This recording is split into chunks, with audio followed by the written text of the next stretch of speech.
Ladies and gentlemen, boys and girls, y'all know what time it is. Living Split Screen in the morning, your Saturday morning cartoons, show, podcast, whatever you want to call it. We're here to give you that live, raw, uncut, authentic, official energy to get you into your weekend. Look, man, it's been a crazy week. Kind of a newsless week, but we still have some things to talk about today, as me and Pong usually always do. I've made some changes this week. Hopefully, it doesn't cause any issues throughout the stream, as far as just on the back end, some of the back end things, right? We want to make sure things are running as smooth as possible. So today, I got Watch Dogs featured in the background. I was going to throw in some Scarlet Nexus gameplay, but I already got Watch Dogs set up. I may change that after the hour or so that it gets played, whatever the case might be. But so we're going to continue to roll the ball with that. Not only that, just to give you guys some more back end information before we really get started into this show, I am going to start uploading the audio form of our podcast same day so that you can continue to get the feel of the Living Split Screen podcast, morning show, whatever you want to call it, early, same day on your Saturdays, just to keep it consistent with what we got going on our Saturday mornings. With that being said, I am one of your hosts, Steel Rain, the one and only, and I'm here with one of the most uncanny gentlemen that I have met to date. Someone who I confide in, put a lot of trust in, actually have a great and excellent time with most of the time. I'll always look to this man for, let's just say, excellent conversation. The man who puts the soul in Pong, my guy, the brother from another, Pong Soul. What's popping, my guy? Hey, Steel. Look. I don't know how you come up with all this stuff. I don't know where you come up with all these description of me. Like it's a little embarrassing, honest. brother. It's honest, man. It's honest. Just take it for the honesty, man. I appreciate you, brother, man. I love you so much. You know that. So no, I thank you so much, Steel. Saturday morning, Living Split Screen. Welcome everybody. Look at all these beautiful people we got. Oh yeah, man. We got SB showed up really early just to say hi. Always. We got Lemon in the house. 108 Dragons TV. Make sure you guys go check out his channel too. By the way, shout out Lemon. Appreciate you coming in here so early. Back from the Dead is up and ready to rock and roll as always. Graphic God Jay. Hey man. You started all this, so thanks for being here, man. I appreciate you. Geezer Prime is in the house. Thank you, my friend, for coming out. Boogeyman. Boogie. Oogie. The Woogie. Didn't y'all have him on last night? Yeah, he tried to get on, but real life stuff though. He had kid, he had the kiddo woke up, all that kind of stuff. But we're gonna have him back for sure on Xbox Ultimate because Boogie is a great member of the community. Psychonauts, my brother from another. What are you doing up so early? I hope you got some sleep last night, man. I hope so. And Spooky Sprocket, of course, the one and only Spooky Sprocket is in the house. Appreciate you, brother, and all your support. Muppet 1169, my chat brother. Oh man, it's good to see you, man. It's good to see you. I know you're stalking me, so hey, man, shout out. You know what I'm saying? So another shout out. Let's give a huge shout out to the homie Masserect. Oh, yes, what's going on, man? Off. You know, I got to when I hear people bring that same energy of stuff that I would naturally do. Also, again. Yep. When you shout out people in the chat, right, you want to give that extra on these people because they deserve that, man. Absolutely. For example, Judezilla Music. We gotta shout them out. You gotta make sure that you put the emphasis on them and make sure that they know that they're important because we appreciate you guys being here because you didn't have to be here. Today, I'm taking full advantage of my 2-screen setup between the 4K TV and the 120 1080 TV. So I'm in different places right now, but everything seems to be running extremely smooth, and that's all that I can ask for. I got the Bruce Lee shirt. Some of y'all might know this was one of the shirts that Tony Stark wore actually in Iron Man. Oh, geez, look at you! I think it was one of the Avengers. I think it was one of the Avengers movie actually. I wanted to say it was one of the Iron Man movies, but I think it was an Avengers movie, and I can't remember exactly which one. But this is the reason. But that was one of the reasons I bought this shirt because Robert Downey was wearing it, and I'm an Iron Man fan. Of course you did. Of So I course had you to make did. sure that I copped the shirt. Y'all see that? He's DJing it up, man. Hey, man. Smitty Smith is in the house. Salute, Smitty Smith. Smitty of course. Smith, the God. Dude, I can tell you were on with one of the Lords last night, man. Look at you coming with the Sav. Look at you coming with the Sav. Shout out to the Lords. Mr. Kima, shout out to you, sir. Thank you so much for being here this morning. Who else? Oh, of course. The We got Blue. Hertog. We got Hertog. Vin Okay. X in the house. Hertog. Oh, yes. Of course, What's going on, buddy? Hertog. Winner chicken dinner, baby. Let's Oh, go. yeah. Let's go. You already know. Oh, man. Who else did we miss? You already got Judzilla. Oh, yeah. Judzilla, it's always great to You gotta see make sure you sir. get the blue one. What's going Blue on, my one. guy? Blue. I saw you rocking out playing some Dark Alliance last night with was. my with my other brother PTK and of course Fuzzy. So man, that's good to see. That's good to see. He's the creeper. He's the creeper. He likes to come in and randomly join your party and just like kind of slide in your DMs. You know what I'm saying? He's like, yo, what's the going on, blue's guys? good like that. The blue's good like that. Yeah, facts. Much love to everybody tuning in. Again, this is the Living Split Screen Morning Show. We're here to get you pumped up and excited to get into your weekend, man. A non-console centric platform that's delivering you gaming content from every avenue, every facet, from the cracks in the concrete that we can find, and overall discuss, right? This time we do want to do something different because it's something that we always try to consider about what we establish within what we're doing here at Living Split Screen, and that's getting the community involved. So everybody that's in chat, if there's something that you want to talk about as we're going through this and everything else, because we still got some things to talk about as far as like what we've been playing, how our week's been, because I like to give that personal feel. But if y'all got something that y'all might want to talk about, I'm actually going to write that stuff in. I'm actually going to start doing some timestamps here, low key, also. So if I can, let me just see what I'm about. What I'm about? Where am I at? I'll figure that out here in a second. I am going to start working on timestamps because I do feel like that's important to the people, right? Not everybody has a bunch of time to listen to an entire podcast, but maybe they want to listen to 15 minutes of us just spazzing out or having a good conversation, right? So I want to be able to give that access to people. I won't promise that it'll be here today, but it is something that I'm going to work on in the future, or that we'll work on for the future. But the most important thing was making sure that we get you guys involved. If there's anything that y'all wanted to talk about throughout the week that you wanted to bring here to Living Split Screen, hopefully it's nothing that's been talked about many times. But even if it is, and you just want our opinions on it, bring it to us. Bring it to the table. I'll write it down, put it to the side, or just yell at me in chat or Pong in chat, and we'll see what we can do with it. Other than that, Pong, I guess I'll start with you. And Pong, look at this. yeah, Look at you this. almost reviewed Lupa showed up. Good to see you, Lupa. Hope you're feeling well. Awesome to see you here. And of course, Fastback brother Chris. Oh, yeah. Always good to see you, sir. So appreciate you both coming in. So yeah, go ahead. You're throwing it back to me now. Yeah, I was gonna throw it right back to you, man. Because I've been talking for a minute, I'm gonna throw it right back to you. And tell me about your week, man. What you been up to? What you been doing? Got any gaming in? What's up, man? Yeah. Of course, I got gaming in. Show the people some we're on love, a gaming. man. We're on a gaming podcast. I've been playing soccer all week. No, Hey, I have not. I have not. Football. I have not. That was a joke. Nah, man. We are in. Look. We are in an E3 hangover situation, right? The industry puked everything up. And now we're all back to sleep again because there's not a whole lot going on. So, but no, this is, this week's been, of course, busy. I say it every week, but I think that's true for both of us. I don't think you and I have, a nice relaxing lifestyle. I'm certainly not in retirement mode. Nah, unfortunately not. So shit's going down all the time. So anyways, great week. And actually did have a little bit of time to play, rocked out on some Dark Alliance. You and I actually did get to play some Dark Alliance together, which was freaking awesome. Dope, actually, yeah.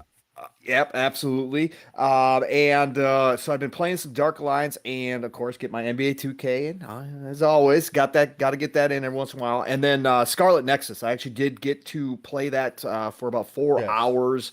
I did too. I took a trip to New Zealand and real quick and got to play. So because I knew I wasn't going to have a whole You lot of get those time. plane tickets pretty cheap every time that you go to New I do. Zealand, man. I mean, you're gonna have to tell me where the website that you use for this. I slid you my little website, and now you're going to New Zealand every other month. You know what I mean? Let me know what's Yeah, going on. I knew you were a gotta baller, but gotta do what I gotta do, right? Video games are priority number one. So there if I you gotta go. take There a you trip go. to New Zealand, I take a trip to New How Zealand. you But gonna yeah, talk about them if you're not gonna take that trip to New Zealand, right? that's right, sir. That's right. So got to make that happen, brother. That's what we do, you know. Facts. So yeah, Scarlet Nexus. I don't know if we want to dive into it at all, but Oh yeah, we'll talk incredible about it. game. Incredible game. Any JRPG lovers out there, definitely should be on your list of things to do. But yeah, no, that was pretty much my week. Steel, like I said, we did get to play some Dark Alliance together, which was absolutely fantastic. You and I rocked out for a few hours on that. Love that game to death. But have you been able to get into anything else, Steel? What was going on with your week? Yeah, I actually wanted to bring up this question. The Blue asked, "Who do y'all pick on Dark Alliance?" And I'll go first. I picked the guy with the hammer. I don't know what his name is, but I picked the guy with the hammer. And I'll tell you why, because I was going to be Drizzt, but me and Pong have talked in the background, and I know that Pong has an affinity for Drizzt. So I was like, you know what? I'm gonna let Pong rock, and I'm gonna work on this other character. So I picked the dude with the hammer, but I'm not familiar with what his name is. His name is Wolfgar. Okay, Wolfgar. So See, there you go. Man, sounds cool. I picked Wolfgar, Yeah, and then yeah, if y'all exactly. don't know, I can tell you who Pong picked, but I'm gonna let him tell you.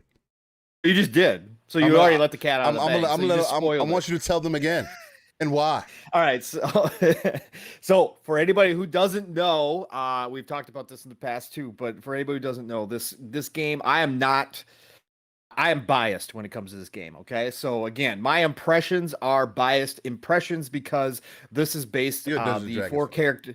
Yeah. The four characters in this game are my favorite characters from the Forgotten Realms Okay, okay. portion of Dungeons and Dragons. So this by far. So Drizzt, Catti, Wolfgar, and Brunner. For me, it's Drizzt, the Dark Elf Ranger, dual wielding scimitars, like Yeah. that's my dude right there, right? That's been my dude since I first started reading all the books about him by R.A. Salvatore. Anybody Mhm. interested in that, go check them out. They are well worth the read. Okay.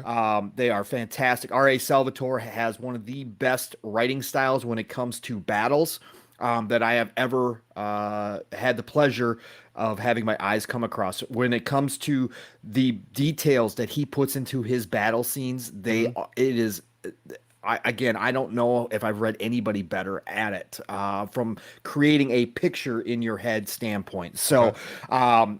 absolutely love it. But Drizzt Do'Urden is my man. And he's got his pet panther. Now Which is people dope. pronounce pet panthers. The pet panther comes from the astral realm. Hmm. Very, very cool. The whole backstory is amazing. What's the But yeah, I just absolutely love that character. So that's of course who I have to rock. And again, it doesn't matter who I'm playing with. I always call Drizzt. So I don't know. Eventually, I'm gonna have to play everybody else because I do love all the other characters, and eventually, I'm gonna have to build them all up. So no matter who I'm uh, playing with, if they want to be Drizzt, I can play with somebody else. But yes, that's who I rock out I with. personally don't So think that I'm going to care enough to want to play some other characters. I do have that bad habit as well. I call it what it is. I mean, I tend to have the habit to where I get into games and I get one character and I go as far as I can with that character. Now, if we really want to play together and I need to be a different character, then it is what it is. yeah, But most of the time, I did the same thing in Destiny. I do the same thing in any other game that gives you options to be multiple characters. I'm going to pick my one character and level up my character and not go any further than that. That's just how I do things. In Destiny, I was a Titan. I've been a Titan since D1. I've never played any other class. Well, I played Warlock for a little bit. Actually, what's funny about that is I played Warlock in the beta, loved it, and then picked Titan when the game released both times, and actually loved being a Titan more. So And I've been a Titan since D1. You know what I mean? I don't play any other classes. You know, people make all these other classes to get run these raids. Nothing and wrong with everything. that, Steel. You're a one character man. You're a one character man. I like to be a professional. You know what I'm saying? You're a one woman man. You're a one character man. You know, it all works out in the end. I can't be polygamous with all of my life, right? God. Nah, but just to get into my week a little bit, man, just to jump back into it. Look, it's been crazy, but with work and all. But on the gaming front, I've been back and forth between Guilty Gear Strive, Biomutant, and now fitting in Scarlet Nexus. Guilty Gear Strive has been something. It's been like a guilty pleasure, because now it's getting to a point where I'm starting to get smacked around a little bit, just because I'm not playing all the time. So I'll hop straight. I'm a man of punishment. I like to hop online and warm up that way sometimes. I need to stop doing that because it's not. Get your ass whooped a few times. I mean, yeah. I mean, fortunately, unfortunately, I every time I go online, it end up being like 1 and 2. So every one match that I win, I end up losing 2. You know what I mean? And it's always because I run into somebody who's stronger than me, like who's just been playing more than me. But right. But yeah, this isn't Tekken to where I could do that and you know, maybe button mash my way into remembering what the combos were. And then getting right that way. But so with that being said, then I've been into Biomutant. It's been a good time still. I like the customization, crafting with different weapons, different guns, the different play styles that you can run into. Again, it's starting to pick up in the storyline for me. But now that Scarlet Nexus has dropped, because that was a part of my whole plan was to jump into finish Biomutant, or really jump into Biomutant this weekend and get it knocked out. But with Scarlet Nexus dropping, man, I think I'm gonna put that on my back burner. I played a little bit last night. I do have some gameplay of that I may throw up midway in the show at some point, depending on when this video cuts off, if I even notice it. But Scarlet Nexus is a JRPG game that you guys gotta play. You gotta at least try it out. I don't know if the demo's still out or whatever the case might be. But if you have a chance to check this game out, check it out. From the combo system to the way that they're, at least with your main character, using the psychokinesis and everything, it is extremely dope. I'm about 2 hours in, so the combat hasn't been super in-depth for me. I'm also playing on the hardest difficulty. And I'm actually recommending to people, put it on that harder difficulty, see how you feel about it, because it's actually not as hard or difficult as I was expecting for it to be when you make that jump up. You know what I mean? Usually when you go into these games, you pick a harder difficulty, it really ramps it up. You take more damage, i.e., whatever. Those factors are true in this, but at the same time, it's not jarring. You know what I mean? That's why I've been kind of suggesting people, hey, try it hard, see how you feel about it. If not, just drop it back down to whatever you were playing at and enjoy it that way. But Scarlet Nexus has been a treat so far. I love how they're doing the story, whether it's the animated parts or it's just the on-screen like still shots that they do. It's been solid, you know, fully voiced crew, which I always enjoy. The fact that the characters' mouse moves even in these still moments, it kind of reminds me of another game that I played that's like it is Persona 5 Strikers. Where you have a team or whatever, and your team helps you out in a combat or whatever the case might be. And then they have those still shots in between because not everything is animated or whatever the case. But the plus for me on this side is that they're actually fully voiced. So everybody's talking, you know, everybody's having a conversation. Your character's having a conversation. So far, I found out that my story playing as Yuito, I believe that's his name. And then what is the chick's name? Kasane? Kasane, which I really like that name. So I'm kind of looking forward to playing her. She might be my new anime chick name that I use for my other characters. But so far I found that kind of like in Nier per se, the boy's story and the female story are actually completely different, right? Me and Paul were talking a little bit in the background, and the way that they introduce the guy character is completely different from the way that they introduced the girl character and then their background story. And I'm so far, and I'm talking about from the perspective of only being a few hours in, right? Which I found extremely interesting because I asked Pong some questions, which I'm not going to go into too much here because it's a new game. I don't want to give it away. But we talked about in the background. I was like, hey man, I wanted to ask this because this happened. He was like, oh well, nah, that's not how it came across at all for me. And I was like, oh, well, yeah, this is how it looks and this is how it seems to me. So he was like, oh man, that seems like extremely interesting. I was like, yeah, I'm intrigued now. So, but either way, man, it seems like an interesting game. I'm enjoying the combat again, as I always come on here and say, I'm a combat enthusiast when it comes to these games. A game with some excellent combat is extremely important to me. A combat is along with a good story and being able to customize your character are like three main points for me. If you hit all 3 points of those from me, you might have an excellent game on your hands, at least from my perspective. So with that being said, that's been what I've been into, man. So right now I think I'm gonna be in between Guilty Gear, Strive, and Scarlet Nexus, man. That's a whole lot of anime right there, brother. That's a whole lot of anime games. I can't help it, man. I love it. I'm jealous about the Guilty Gear stuff. So hey, man, you already know that. So hey, look, we're on the same page when it comes to anime. But yeah, just to piggyback off steal a little bit off of Scarlet Nexus since we kind of dove into it here, man. What is for? Look. Scarlet Nexus is something that Steele and I talked about last week. That we've been hyped for this game for a long time. Right. The demo lived up to and kind of really solidified that. Feeling. It was crazy. I didn't play the demo, like you stated earlier. You didn't play the demo, right? And I told you I didn't need to. And what's crazy, you don't though. I bought the game and I'm having an excellent time with it. So yeah, my fault. You got those nice red deluxe edition outfits, don't you? They're sexy. They are sexy. They are. Cute. They're pretty cute. Upset too. God damn. You got it on the cheap too. I did for the same price, for about the same price as same price as I paid. That's standard, yeah. Yeah. So, anyways, the demo for me solidified my feelings, right? And Steele was obviously hyped as well, just from he saw the videos and saw the aesthetic and loved it. So, hey, all about it. But really getting into this game now and starting to see the story and kind of a little bit more depth to the game than just the demo, because the demo didn't give us any story, didn't know how the gameplay segments in between battles were going to play out, because the demo was pretty much straight battle, right? So for me, getting into the game now for the 4 hours that I did, man, this game is something special. Bandai Namco is on an upswing. Bandai Namco has got something good going on with a lot of their dev teams over there. Yeah, they usually do, but they're always kind of with anime games. But they've never been. The Tales series is huge in the JRPG world, right? It's a big series, but again, it's never been up there with the Dragon Quest. It's never been up there with the Final Fantasies, obviously. It's never been on that level. But what they've got going on right now, and it's, you were saying that we were talking in the background a little bit, they're using Unreal Engine 4, which you and I found out because you looked that up. Talk about that.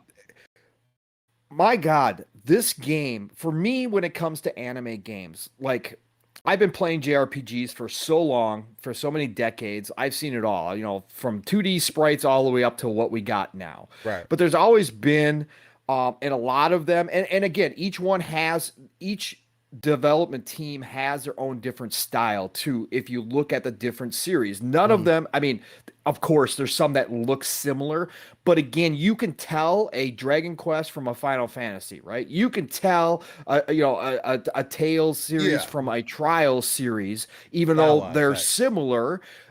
Yes, you can tell the difference, and a lot of that has to do with the art, because you get that anime hand-drawn art, or you get that just the vision from somebody. Final Fantasy takes a totally different route than a lot of other games do. So for me, things have to stand out, right? And so that's why I say when Bandai Namco's on the upswing, this Unreal Engine 4 that they're using and whatever they did to it, right? We've seen the videos of Tales of Arise, and there's already some kind of pre-smoke out there right now that people are saying this is going to be something special. Because if you look at those battles and you look at the effects that they've got going on, and you look how silky and fast and everything else that you want from an action JRPG, right? When you look at that stuff and you see what they did, and then you look at Scarlet Nexus, I'm telling you, Steel, I'm trying to think. Like, I've gone back and I was racking my brain out of all the anime style games that I've played. Guilty Gear probably being the other one. When it comes to the closest thing possible to looking like you're playing an anime cartoon, you're actually in the you're in the anime itself, right? And you're controlling the characters. This has got to be up there. This has really got to be up there. The backgrounds that they use are absolutely stunning. They look like classic, and I'm talking again, I'm an older guy, so a lot of the new animation, a lot of the computer animation that they use in anime now doesn't always appeal to me. I like that hand-drawn, detailed look from the Akiras, Ghost in the Shells. That's my style anime. I love that. I love when I see that somebody probably put, probably about 150 hours into drawing the background for a couple scenes only, right? I mean, I just love that look. Do you favor the Rurouni Kenshin look? Do you favor like the Bleach look? Do you favor the I don't mind. I don't know.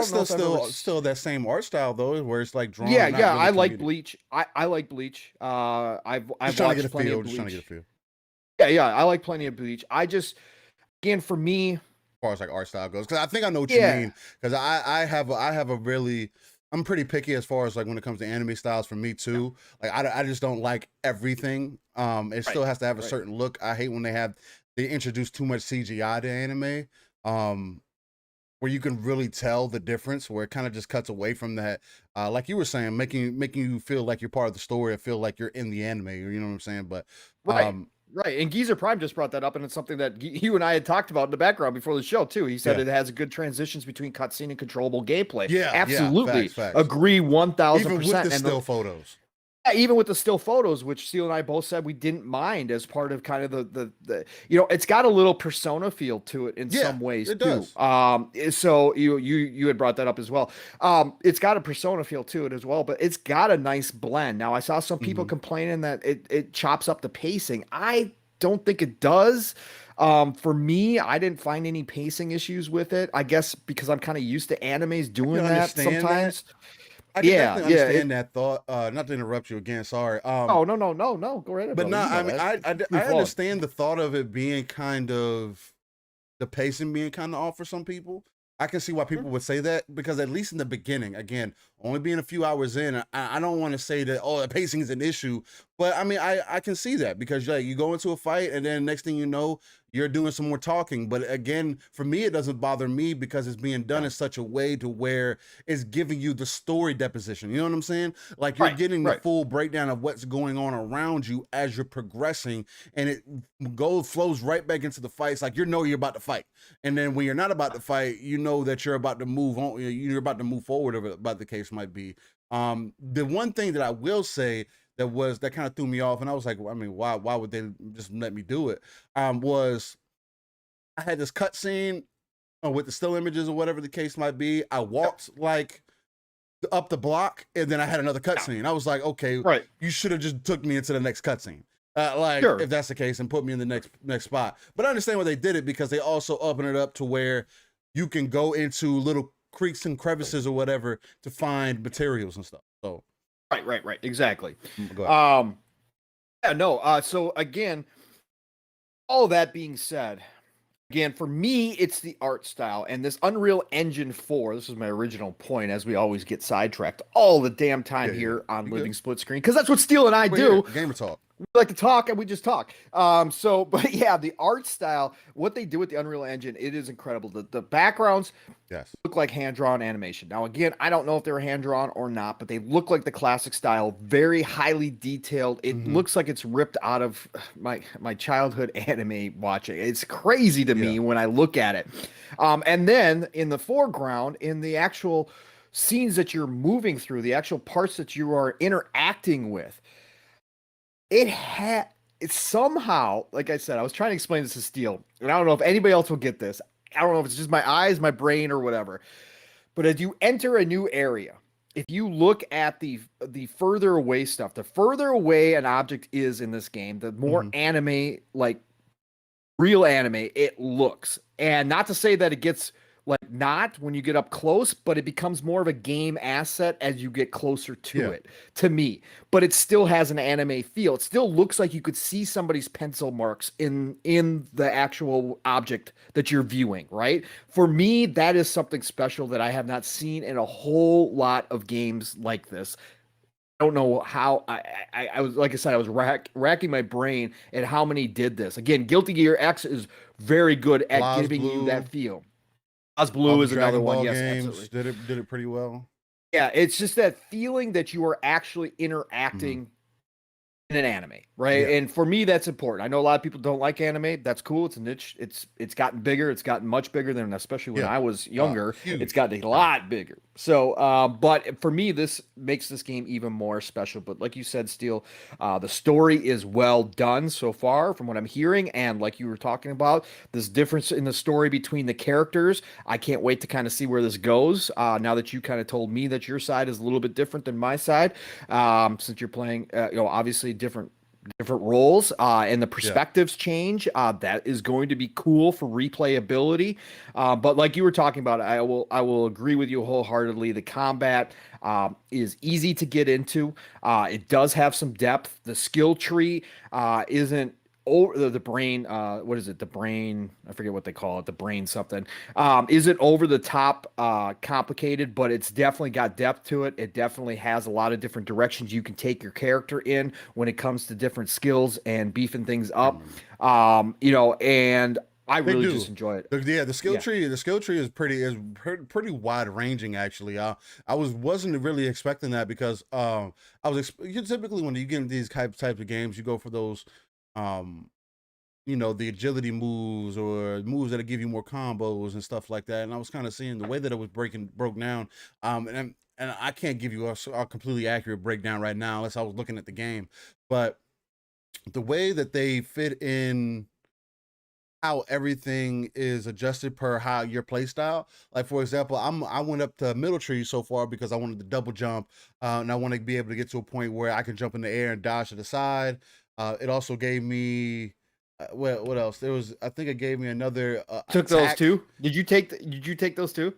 What? The double jump and then to be able to that's where I'm at. I need all of that. I throw all of that brain crush. Is it called brain crush? But I go that way because I want more mobility for my combat. And those have been kind of what I've been lacking. But as I just get further and further into the skill tree and see how it hooks into the skill tree underneath it, it's kind of like, okay, I don't mind doing that. You know what I mean? As far as like going down one of the other skill tree sides. So that's been interesting, man. And Scarlet Nexus, again, man, if y'all are questionable about it, check it out. Watch some gameplay. See how you feel. Take the Skeezer brain crush. I like it. Yeah, I appreciate that. No, definitely check it out. I was gonna say brain dance before Cyberpunk. Seriously, but I had that on my mind. But definitely check it out, people. If you have any kind of interest, I can definitely tell you. Reviews have actually been pretty good.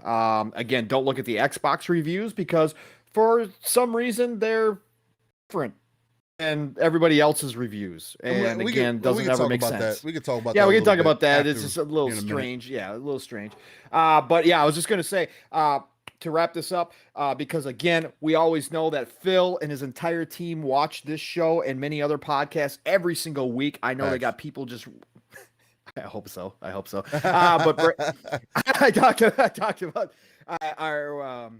Made this prediction when we did our video with Mav for the E3 predictions. Okay. Steele. And now that I've seen Scarlet, or had hands on with Scarlet Nexus, and I see what Tales of Arise is doing, and obviously well aware of the Ace Combat, and many, many, many others. But I had said this in our E3 predictions when Mav had asked us about acquisitions during E3. Right. And I had thrown out Bandai Namco. And I kind of throw it out there as a different little spin. And I know it's complicated. I know they got their hands in other businesses that Yeah, Microsoft may that's the not want to problem. be a Yeah. part of.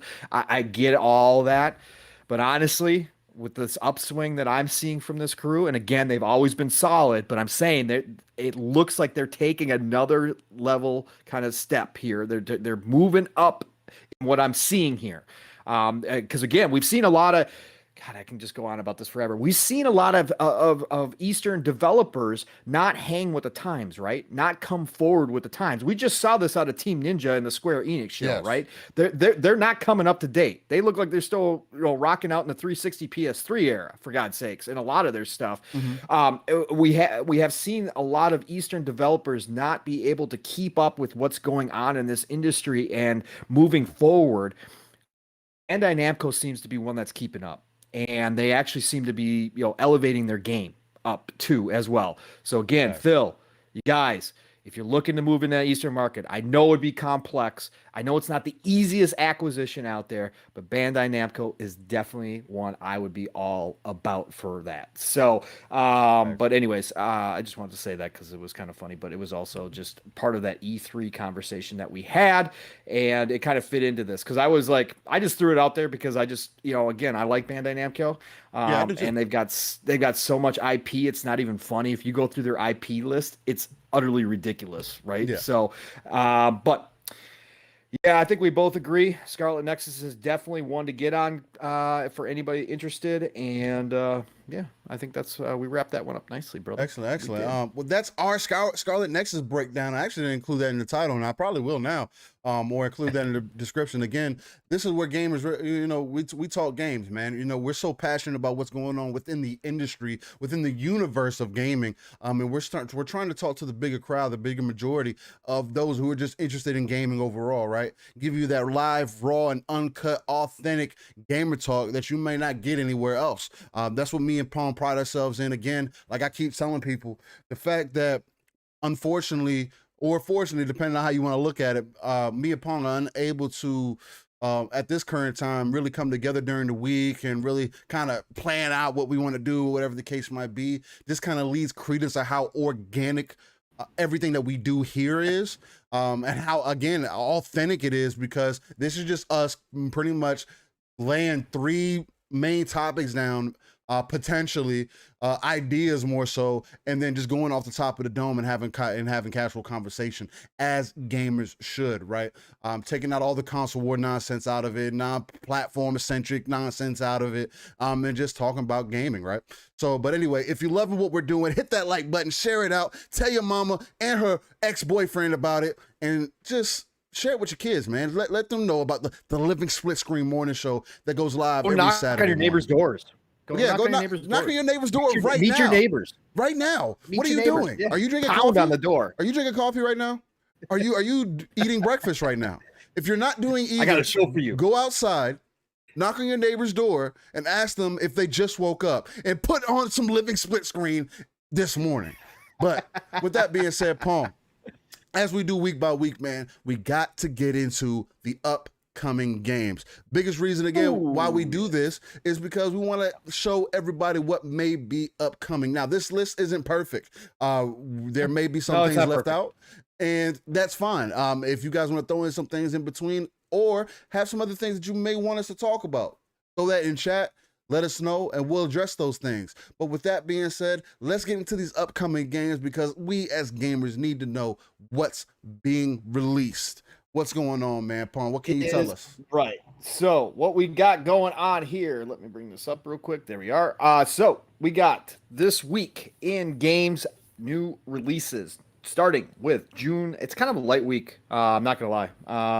It's actually kind of a really light week, but we've got Curved Space on June 29th. This is coming out for PlayStation 5, Xbox Series consoles, of course, PlayStation 4, Xbox One, and PC.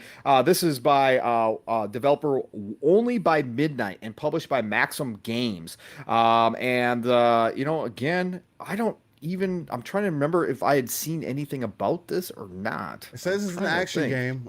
From is it what an we can action? tell. Yeah, it says the genre is an action game. It's a shmup.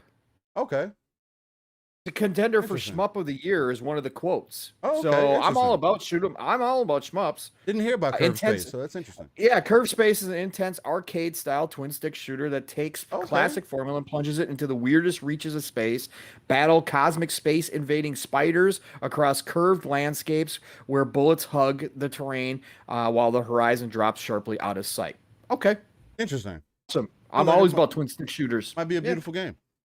might be. So go check that out. Curve Space, June 29th. And then we've got we got Destroy All Humans coming to the Switch finally on June 29th. So Destroy All Humans is classic. The remaster is absolutely beautiful. I actually downloaded it because I downloaded what was that, last month when it came out on Game Pass? I I think think it was so. last month. Yeah, I think it was last month, but I always forget because we got so many games coming out. But yeah, I downloaded the remaster. Absolutely gorgeous. Well done. The comedy still holds Awesome. up. The writing is incredible. So Destroy All Humans, though, comes to the Switch.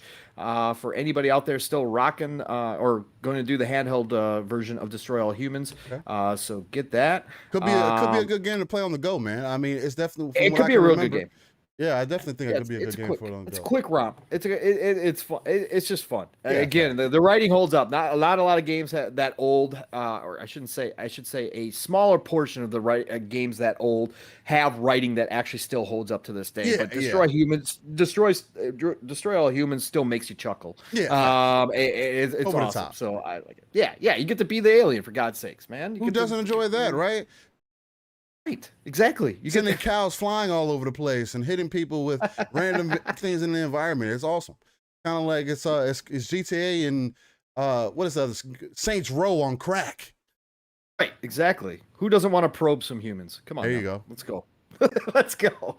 And then also on June 29th, we've got Disgaea 6 Defiance of Destiny. That Ooh. is on June 29th for the Switch. That's that. Disgaea 6. Personally, love Disgaea. Or I shouldn't say love's a little strong. Ooh. Let's say I really enjoy Disgaea. Okay, There you go. it's a Okay. strategy, but this one, so far, and it's only coming out on Switch, so obviously I won't be checking it out. But it's by NIS America. I love them. Another company I think that Phil and his team should look at if they want to get into that Japanese market. Definitely, Nippon Ichi is definitely an underappreciated developer. They are niche, but I don't care. I like them. But Disgaea 6 strategy. Normally, it's a 2D sprite strategy game. So the old school style, they actually went full 3D models this time, and I'm hearing some people aren't liking it as much. They've said that all of the gameplay is there and it's still classic gameplay. So if you like the series, a lot of people are saying, hey, if you can get past the 3D rendered models, the game is still there and you'll still enjoy this one. But it is a big change for them to go from 2D sprites to this. So 2D sprites just give certain games character. It's just like one of those things, Yeah, I right? feel It's you. just like, I feel you. you know what I'm saying? It's just like, I'm past you it, but I take that feel you. away. Yeah, no, and I get it. I get that too. So, again, we were just talking, funny, I was just talking about how, some Eastern developers aren't coming up to speed, and here's one coming up to speed, and all of a sudden people don't necessarily like it. So, but they got to do what they got to do. But yeah, Disgaea 6, Defiance of Destiny, June 29th on Switch. Doom Eternal gets that next gen upgrade for PlayStation 5 and Xbox Series consoles, also on June 29th. I don't have the stats in front of me. Do you remember off the top of your head, Steel? I think it's 1800. Resolution for the Series console is 1800 at 120 frames per second. And then I don't remember the 60 frames one with ray tracing. But anyways, it's getting 120 frames per second upgrade, and it's also getting ray tracing 60 frames mode. Doom Eternal is very, very good. I know some people loved it. It was up for Game of the Year. Obviously, there's a ton of Doom fans out there. I'm not big on all the platforming they put into this one. I know some people love it. Some people necessarily didn't like it. I'm in the former camp. I just want to go around and shoot stuff all the time. I don't want to be worrying about if my jump is precise. And in this one, they definitely upped the platforming a lot. But just to give you the feature breakdown on the Series X, you can look to expect in performance mode 1800p at 120 frames. Yep. In balance mode, you get 4K at 60 frames. In ray tracing mode at 1800p, you get 60 frames. On the Series S, you get 1080p at 120 in performance. In balance mode, you get 1440p at 60. In ray tracing mode, it is unavailable. Yes, it is PlayStation unavailable. 5, performance mode, you get 1584p at 120 frames. In balance mode, you get that good old 4K at 60 frames. And then in ray tracing mode, you get that good old 1800p at 60 frames. And then on PC, ray tracing mode, availability and performance depends on a user's PC hardware. All modes feature dynamic resolution scaling, balanced and performance modes not available with ray tracing. Performance mode requires 120 Hz compatible display. Balance mode requires a 4K compatible display. You know what you would have been good at? What? Way off topic. You would have been good at doing the Price is Right descriptions of the different items that were up. Do you remember? Hey, I don't know how much Price is Right I think I'm you about to watched. lock into some voiceovers. I've watched plenty of Prices Right. Oh, you would have been great. You would have been great describing the stoves and the refrigerators and the vehicles. You would have been awesome at that, man. You're not the first person that said that. I'm starting to really look into this whole voiceover thing because more and more people keep saying that. Hey, man, you might want to check this stuff out. But for the meantime, between time, yeah, that's just one. You probably would have been one of Bob Barker's, friends. You would have been one of his favorites for sure. So he would have loved you. Oh man, I can't help. I can't help. This is just natural though. Like I feel, and it's funny because I know people feel like that like this, like it's forced or whatever the case might be. Because it's like that for a lot of people. People like they just get on here, they feel like they gotta go outside of their own, wheelhouse. But it's like, dude, when I say this is live, raw, and uncut, I live by that mantra. You know what I mean? Do you talk to your family this way? My family, it just depends. We do have interesting conversations this way, though. Yeah, it just Sure you do. My daughters don't find it as amazing or as amusing, so it's like I have to talk to them more sternly and more parent-like. But like my old lady, yeah, I gotta give feed her the excitement. You know what I mean? Oh, I know. I've heard you two go back and forth. I know. But yeah, you know what I mean. It's where else you gonna get this uncut and organic content, man? I'm here, baby. I'm here. All right. And now for our next item to bid on, we are looking at June 29th as well. And this is actually going to be Sky, Children of the Light. Now this one looks like this is gonna be another Switch game, so it's a big week for Switch here. Actually, this is a mobile game that's been out for a while. This was on iOS and on Android back in 2019 and 2020 respectively, but here it's coming out to Switch. Looks like a cool little kind of artistic game here, man. I'm not gonna lie, I kind of like the art style. It looks like a relaxing, chilled kind of game. For sure. So that is Sky, Children of the Light, and that is also on June 29th. June 29th, also, we see Spirit of the North on Xbox Series consoles and Xbox One. Okay. This game is from Infuse Studio, published by Merge Games. It's an adventure game. This has been out for a couple years now on PlayStation.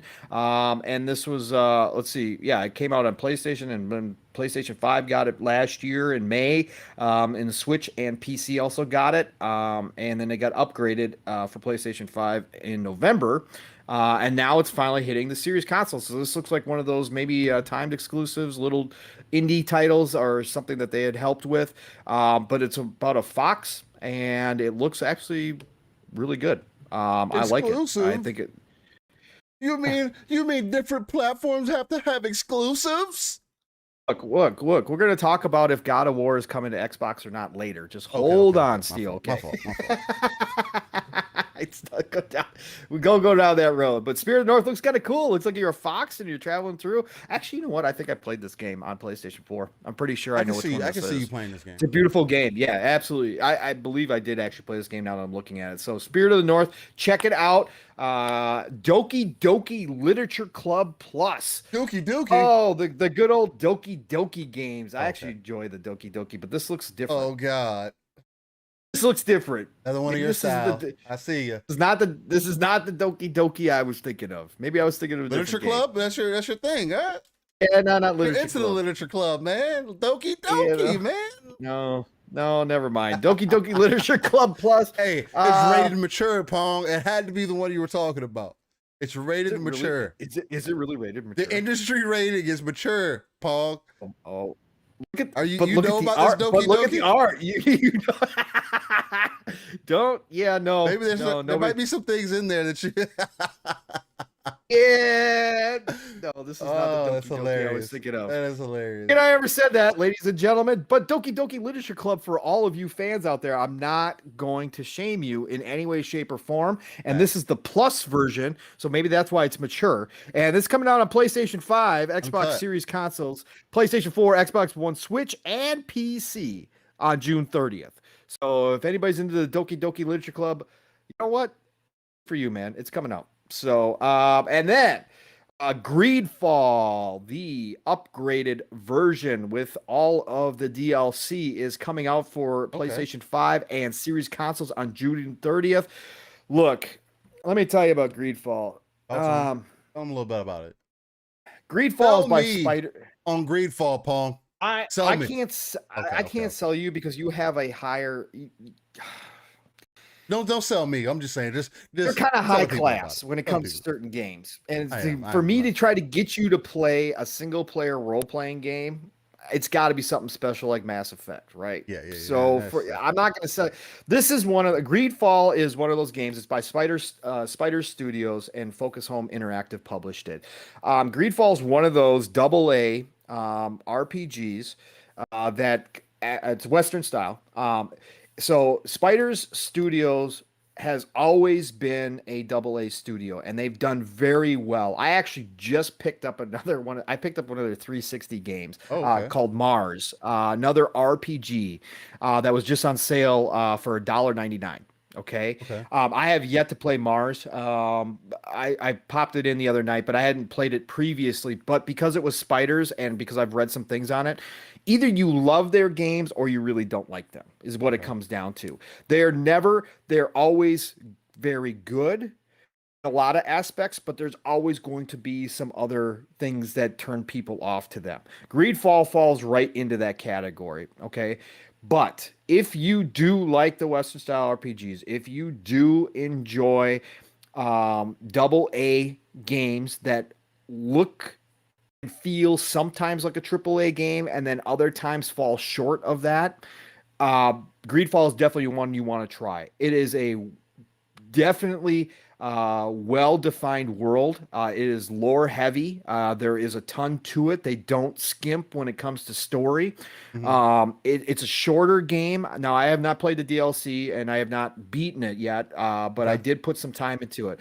But I would definitely give it a go. If you're looking for one of those middle-of-the-road kind of RPGs, Spiders Studios is always good for that, and they will scratch a bunch of your itches, but they may not scratch all your itches. The combat in this game is deep. The combat in this game can be Souls-like. There will be areas that you walk into where you get your butt kicked. Okay, straight up. That's just the way it's going to be. And I'm not a Souls fan, but you do have to learn how to use your magic in combination with your weapons. And you definitely need to make sure that you are equipped at all times, meaning that you have healing and everything else with you. But really a good game. A good game. I want to try to give some perspective on this, because I know people say Souls like, and they're referring to the difficulty, but I want to be completely honest. When like referring to Souls like, when I think of Souls like, I'm thinking, yes, it punishing you for dying or whatever the case might be, but more so not necessarily the difficulty, because Souls games are very based off of your personal skill. If you're not paying attention to the enemy, you can't just walk into a new boss and think that you know all the moves that they're going to do, or be able to time everything, or, not everybody's that nice. You know what I mean? In a lot of these games, you got to fight a boss a couple times to really learn the patterns or whatever the case might be. So are you saying it's like a Souls like just because of the difficulty, or does it punish you for dying? combat. No, it doesn't punish you for dying like that because Okay, it's okay. still a straight RPG. So no, it's not like that. You're not losing your Okay. stuff just because you died. You don't have to go back and fight. It's None of just that stuff. difficulty spikes in certain parts, I'm, and I'm I'm talking about you have to again. I guess when I think Souls games now, and again, this might be again as not a Souls player, but again, when I think Souls games, I'm talking about like you've got to know how to dodge, how to parry, okay, how to make sure that your timing is down with the bosses. okay, It's not one of those games where you can go in and necessarily hack and slash okay. your way through it. It's not going to work. It's not going to work for Just you at wanted all. You perspective. got to Right. retreat, you got to attack, right? Okay. You got to retreat, you got to That's attack, definitely right? Souls like, yeah. Yeah, that's when I say Souls, that's how I'm thinking of Yeah, it. no, So I get it. I just want to clarify that for the people because not everybody has this one way of thinking about what Souls like games are. And it's like it's deeper than that, man. It's like you can when you're yeah. saying Souls like you could be talking to so many Oh, of different course you could. aspects. You know what I mean? That's what I makes know that shit unique. So I just wanted to give that something for people to have some kind of perspective in case they're interested in Greedfall, right? Because you tell people there's something in Souls like, and they're like, I don't know about that, man. Like I don't want to play that. You know, it turns some people off. So, Exactly. and then Trevor, Yeah. I feel you. I feel you as far as like Souls like equals block and parry and counter. I've never been blocking. Sure, the whole parrying thing. Never did much parrying in Dark Souls. And mainly that's because 30 FPS made it kind of difficult to do. Good. No, You're so good. I wouldn't say all that. You're so good. I like You're to an be punished. I like to be punished and roll around. And Look, From Software calls you, Steel, and says, "Hey, can you test our game? I wish You test our That'd be game nice. because you're gonna beat this. You're gonna beat this faster than anybody else. No, You're not gonna have to use all the moves. Okay, let me tell you. You're just gonna walk through it. Let me tell you this amazing story. So in Dark Souls 3, let me tell you how great I am at Dark Souls. Look, Here we go. Look. So I got him. Dark Souls 3, right? Well, got it. And I'm probably about like 20, 30 hours into Dark Souls, whatever the case might be. I get into the abyss, I believe it's called, and I'm doing I'm thinking of all this coming just off the top of the dome because I'm not always the greatest with names, so excuse that. But there's a boss that you fight in the beginning of Dark Souls 3, that you also have the option to fight again in the abyss area. When I tell you that this boss beat my ass so bad that I put the game down for 3 months and did not come back to it, I am not lying to you. I at least died to this boss 30 times. And it was because it was just so many aspects to it. Mind you, I'm playing the game at 30 FPS, right? Because I'm playing on console. I mean, it is what it is. But at that time, bro, when I tell you he wasn't that hard the first time I fought him, and this second time when you fight him in the abyss or whatever, he was so over the top ridiculous between his first phase and his second phase when he transforms or whatever the case might be, that he beat my ass so bad I had to put the game down for 90 days. I was like, man, I'm so cool off this fucking game. This game is dumb as hell. And then after that, then I came back to it. I got my multiplayer on, came back to it, and guess what? I beat him the first try. So it's one of those things. Like, What's Steele's saying here, people? What Steele's saying here? Okay, let me translate for all of you out there. Okay, so he is so good at Souls games that he normally just walks through them. So when he got to this boss, right, and this boss beat him, he knew the game was cheating, and he had to call From Software and tell them that, look, you guys created this cheating boss to prevent me from being as good as I normally am, and that ain't fair. Yeah, because now it's not skill based anymore. Yeah, it's not cool. And he had to quit for 3 months until they patched it, and then he went back and beat it. That's what it was. That had to be. That had to be the case. In one attempt. That had to be the case because I don't know what else happened. Maybe they had to have patched the game and then fixed everything. You know what I mean? That tends to happen with me. I'm not gonna lie to you. I know Geezer was in the chat talking about how do we get from Greedfall to Dark Souls. It's what happened. Pong brought up the combat. What happens in living split screen, Geezer? I know you've been here plenty. You know what happens here. He said only on LSS. That is correct. I said something just just using it as a descriptor, and Steel took it in a whole Yeah, I left did. turn, and we had to talk about Dark Souls. We So, did. anyways, Greedfall is coming. The updated version, the next gen version. Yes. It is free for current owners too. Yes. And if you have not bought the game yet, they are doing a complete package with all the DLC and everything together. Finally getting that 60 frames and upgraded res, I believe. Actually, I think they're updating the res too for next gen. But again, if you're looking for something to jump into, you got Greedfall is a good one. You can definitely and Shizno reminded me as well. I said I had picked up Mars. They also did Technomancer as well, which you will always find on sale somewhere. Technomancer is another one of those games by Spiders that it's hanging out there, but it's a sci-fi game. Okay. So it's a sci-fi RPG. But again, go into expecting the world. But if you're just looking for something to have fun with, really enjoy, good but not great, acting, Okay. good but not great necessarily storytelling all the time, you're going to find something in there. Your decisions, again, they, they want to be, they want to be Elder Scrolls. They Okay. want to be Fallout. Mhm. They just don't have, they're not a AAA studio, but they have a lot of talent there. And so they make some really good stuff. So again, go check it out, Greedfall, and that's the last one for this week. So Excellent. Well, hell yeah, man. Well, yeah. that definitely wraps up the upcoming games, man. It sounds like we got some interesting things going on. So that's exciting to hear, and hopefully there was something in there for everybody to be excited about. Again, we got the excellent people in the chat keeping it live. else showed up in here? We got Trevor that showed up. We got Shizno Elite. Who else? Master Rector still in the chat, getting it on, telling us that it's all organic. Yes, sir. You know how we do things here. Casket repair. Yeah. You got to do the name. You know who showed up before. I don't know if you saw. Back from the dead. Who you talking about? Your favorite name to say. Well, not yours, but another one that you do a good impression. Is it Stanley or no? Not Stanley. Francois. Come on now. No, I have not seen Mr. Francois. Hopefully he's showing up with us. Oh, I said Master Rex. Joe. Joe Dunmore. Yeah, Joe Dunmore. He was here. Where's Joe Dunmore? Joe Dunmore. Shout out to Mag. Yeah, I love that. Love Mag, bro. He's such an awesome dude. But yeah, man. Shout out to everybody was in here earlier too. Noof was in here earlier. Noof was in here. Yes. I'm not sure. Boom showed up.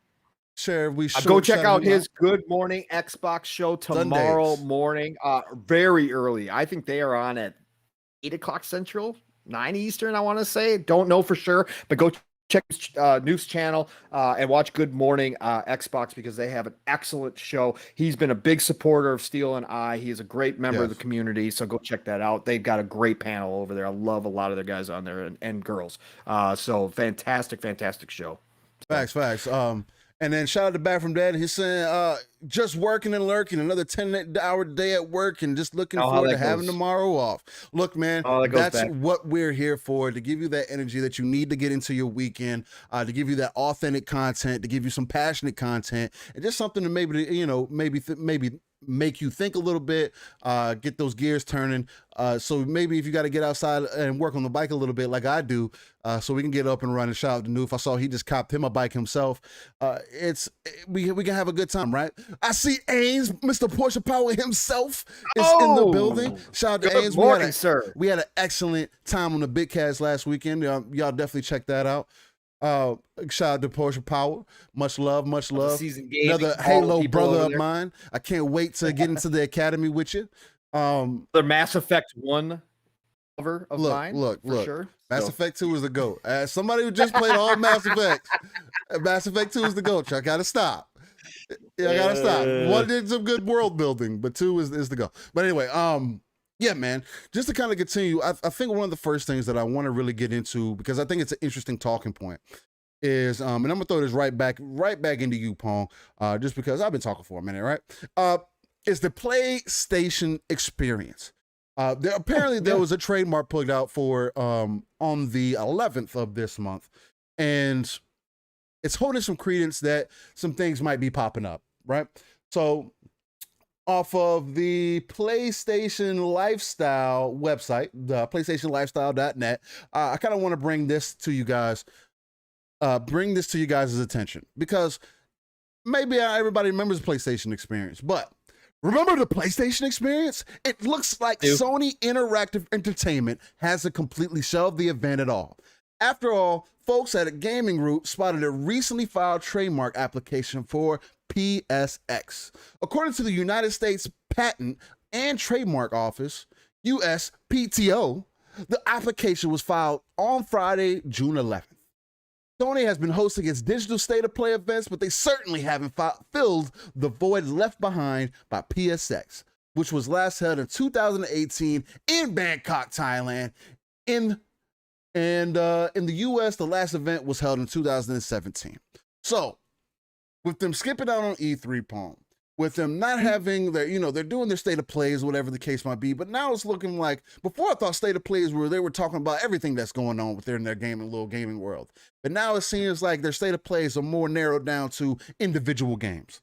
Or maybe a couple games, spotlights, right? Yeah. I would have rather have been called PlayStation Spotlight, but whatever. Right. So we have this going on. They missed E3. They don't feel like they don't need to be part of E3. I personally think that PlayStation thinks that they're Nintendo, that they can do whatever they want and their consumers are going to buy it regardless. Now, to a certain perspective, they're not wrong, but they also are not Nintendo. They can fall in between the cracks very quickly and very fast, because from, at least to me, they don't have the same development cycle as, say, someone that has 25 plus studios, 26 plus studios, potentially, quote unquote. But with that being said, with them bringing back the PlayStation experience, what do you think that they're trying to do with this? Are they trying to connect back with the consumers? Or are they just trying to have like an answer to E3? Or what do you think is going on with this whole situation? I definitely think that this is definitely them trying to reconnect. I think it makes, put it this way, PlayStation Experience used to be a really, really cool thing. They used to do PlayStation Experience on top of doing like E3 as well, back in the day when they were still doing E3. It's going to be interesting, my perspective, because they don't necessarily have the front-facing characters that they did back then with the Sean Layden's of the world and all that kind of stuff. So it's going to be interesting. I mean, are you gonna, is Jim Ryan gonna, kind of change his coat and come out and try to be more front-facing and try to be more, consumer friendly with people and try to get out in front of his customers, and try to become that face, try to become more personable with people? Or is Jim Ryan who Jim Ryan is, which is a straight business guy? And is he going to let someone like Herman Hulst go out there and try to become that person? Now, I've seen, and we talked about this last week too, Steele, I found it interesting, but Herman Hulst has been more active on Twitter lately. Yes. And, Herman Hulst definitely has much more of a, again, I don't know these people personally, so it's always hard. You're just judging by what you see, but Herman Hulst has definitely a much more, customer-centric kind of personality than a Jim Ryan does. Jim Ryan's going to sit down over a glass of scotch, and he's going to talk bottom line numbers with you all damn day, right? That's what Jim Ryan's going to do. Herman Hulst can get out there and talk games. Herman Hulst can talk games with people. Herman Hulst can relate more to that experience, gamers. Right. Now, is he another Sean Layden? I don't know. I haven't seen enough of him to know if he's got that personality. Is he a Phil Spencer in the making? I don't know. But I think that Sony, because they've made this decision to get away from E3, and I think that's a permanent decision, I don't think they're coming back. Okay. I don't. I think this is something they are forging their own path when it comes to this. So you've got, you've got to somehow, especially in this day and age, Steele, with everybody being connected, right? You somehow have to make that connection. You do. And I think Sony's figuring that out real quick, that they can't act like this is the 1980s and they could sit in their ivory towers and not talk to their community at all, especially when you got Microsoft and Xbox out here being one of the most transparent big time companies out there. Blatant. And you got people like Phil and Aaron Greenberg and everybody else, Sarah Bond out here talking to the community. You got people like Jason Ronald answering tech questions in Twitter, right? Random tech questions in Twitter, right? Can't Constantly. sit constantly. It just happened yesterday. Yeah. You can't sit there and have a competitor like Xbox out here being this visible, being this personable, showing this much goodwill towards their community, right? And all gamers in general, if we're being honest here. And then you go sit in your ivory tower and look down upon everybody and go, yeah, we don't need to do that. We don't need to answer to any of this. We can give them the information we want to give them when we feel like giving it to them. You can't continuously do that. It's going to chip away at your image. Yes. Okay. No matter how big you are. Like you said, Steel, not Nintendo. Okay, Sony's big, Sony's powerful, and I think that they could definitely, carve out their own little pond just like Nintendo did. I definitely think they could survive and do that. But they don't have they don't have the mystique that Nintendo does. They don't have the individuality that Nintendo does. Because let's face it, Nintendo no longer competes with Xbox or PlayStation. Right? They no longer compete there. They're living in their own space, their own world. They make their own style games, completely different. Whereas Sony and Xbox still have a ton of crossover. Yeah. They still have a ton of crossover. And so they are still competing. So yeah, Sony needs to do something like this. I was happy to see this. Now again, we're not going to know anything. We don't know what they're going to come out and show or how they're going to present. Back in the day, it definitely was like conversational, right? They were exactly. That's how it was back in the day with the PlayStation experience. Now they could just come out and this could just be a state of play part 2 without the spotlighting of a certain game, right? This we don't know how this is going to come off. But if they go back, if they look at the original PlayStation experiences, and if that's what they're going to try to bring back, and maybe Jim Ryan comes out and tries to, put on a smile every once in a while and chat like a normal, like a normal person. I don't know how it's going to come off, but maybe they try to do that with him. Or maybe it's just like Herman Holst or somebody else within the company that we're not aware of right now that becomes that face, so that their customers and we as gamers look and say, okay, now I kind of see who Sony is. Because again, at the end of the day, whoever you put out there is the quarterback, right? Yeah. And we always go back to sports analogies because it's easy. But the quarterback sets the image for your team. The quarterback is the person, when you look at them, you say, okay, I know what kind of team this is, right? Yeah. You see the Tampa, you saw the New England Patriots forever, and it was Tom Brady's team, right? When you looked at Tom Brady, you knew what kind of team it was, right? Because you know who he was on the field. You knew how he played the game. When he went to the Bucs, what happened? The Bucs were not looked at that way, but all of a sudden Tom Brady flipped it. Now you look at the Bucs and you got Tom Brady back there, and you go, oh, we know who the Bucs are now, right? Yeah. They're going to be in contenders. Yeah. I think you need to do that just as well with these companies. That's what Phil has done so well. He is the quarterback of the team. He is the face. When you look at Phil Spencer, because we know Phil is a gamer straight up. He's a straight up gamer on top of being a businessman, on top of being a leader. But when we look at him, we know what we're getting. Yeah, right. Facts. We know flat out with Sony right now. We know Jim Ryan, and we know Jim Ryan from a few interviews, and we know Jim Ryan doing interviews with what are you doing? A GQ, right, where they asked him what his hobbies were. Lord. His hobbies were everything but gaming. Yeah, I mean, right? It is what it is. He did right. It is what it is. It's a businessman. I get it. I don't have a problem with it. But what I'm saying is, as a consumer, as a gamer, when you look at Sony, you want somebody that's more like you, like that at least shares some interest in your hobby. Right. You want that. And I think Herman Holst is closer to that. So I think it's great they're bringing back the PlayStation experience. I think they have to with not being an E3, with, like you said, the state of plays becoming more spotlight focused now on 1-2 games that are coming out, which I do love. Again, they took that from Nintendo Direct. Perfect. I think Xbox needs to do more of this too. They have to have a bigger showing where it becomes more conversational, becomes more personable, and they get on the level with their their fans, Yeah. right? It gets closer to the level with the fans instead of being way up in the ivory tower looking down all the time. Sometimes you got to get down on that ground and at least make the attempt to show that you're trying to be there and say, hey, we are listening to you guys. Hey, this is what we've got going on. We kind of want to give you our roadmap. Right. We respect your money. We respect your time. We love you being in our family, right? And that has to be presented somehow. Yeah. And I think they could do that with the PlayStation experience. I mean, that's excellent points. I mean, I'm right there with you on a lot of points. I've seen, people in the chat saying, oh, it's not about Sony, it's about the consumer. And y'all are absolutely right. The biggest thing is that, like Trevor also says, it's about us. Sony decided they didn't need to show us anything. And I mean, I feel you on that, man. And they've always come across like that. Need to throw it, kind of bring in also what I believe was Spooky that said it, was that they miss Sean Layden.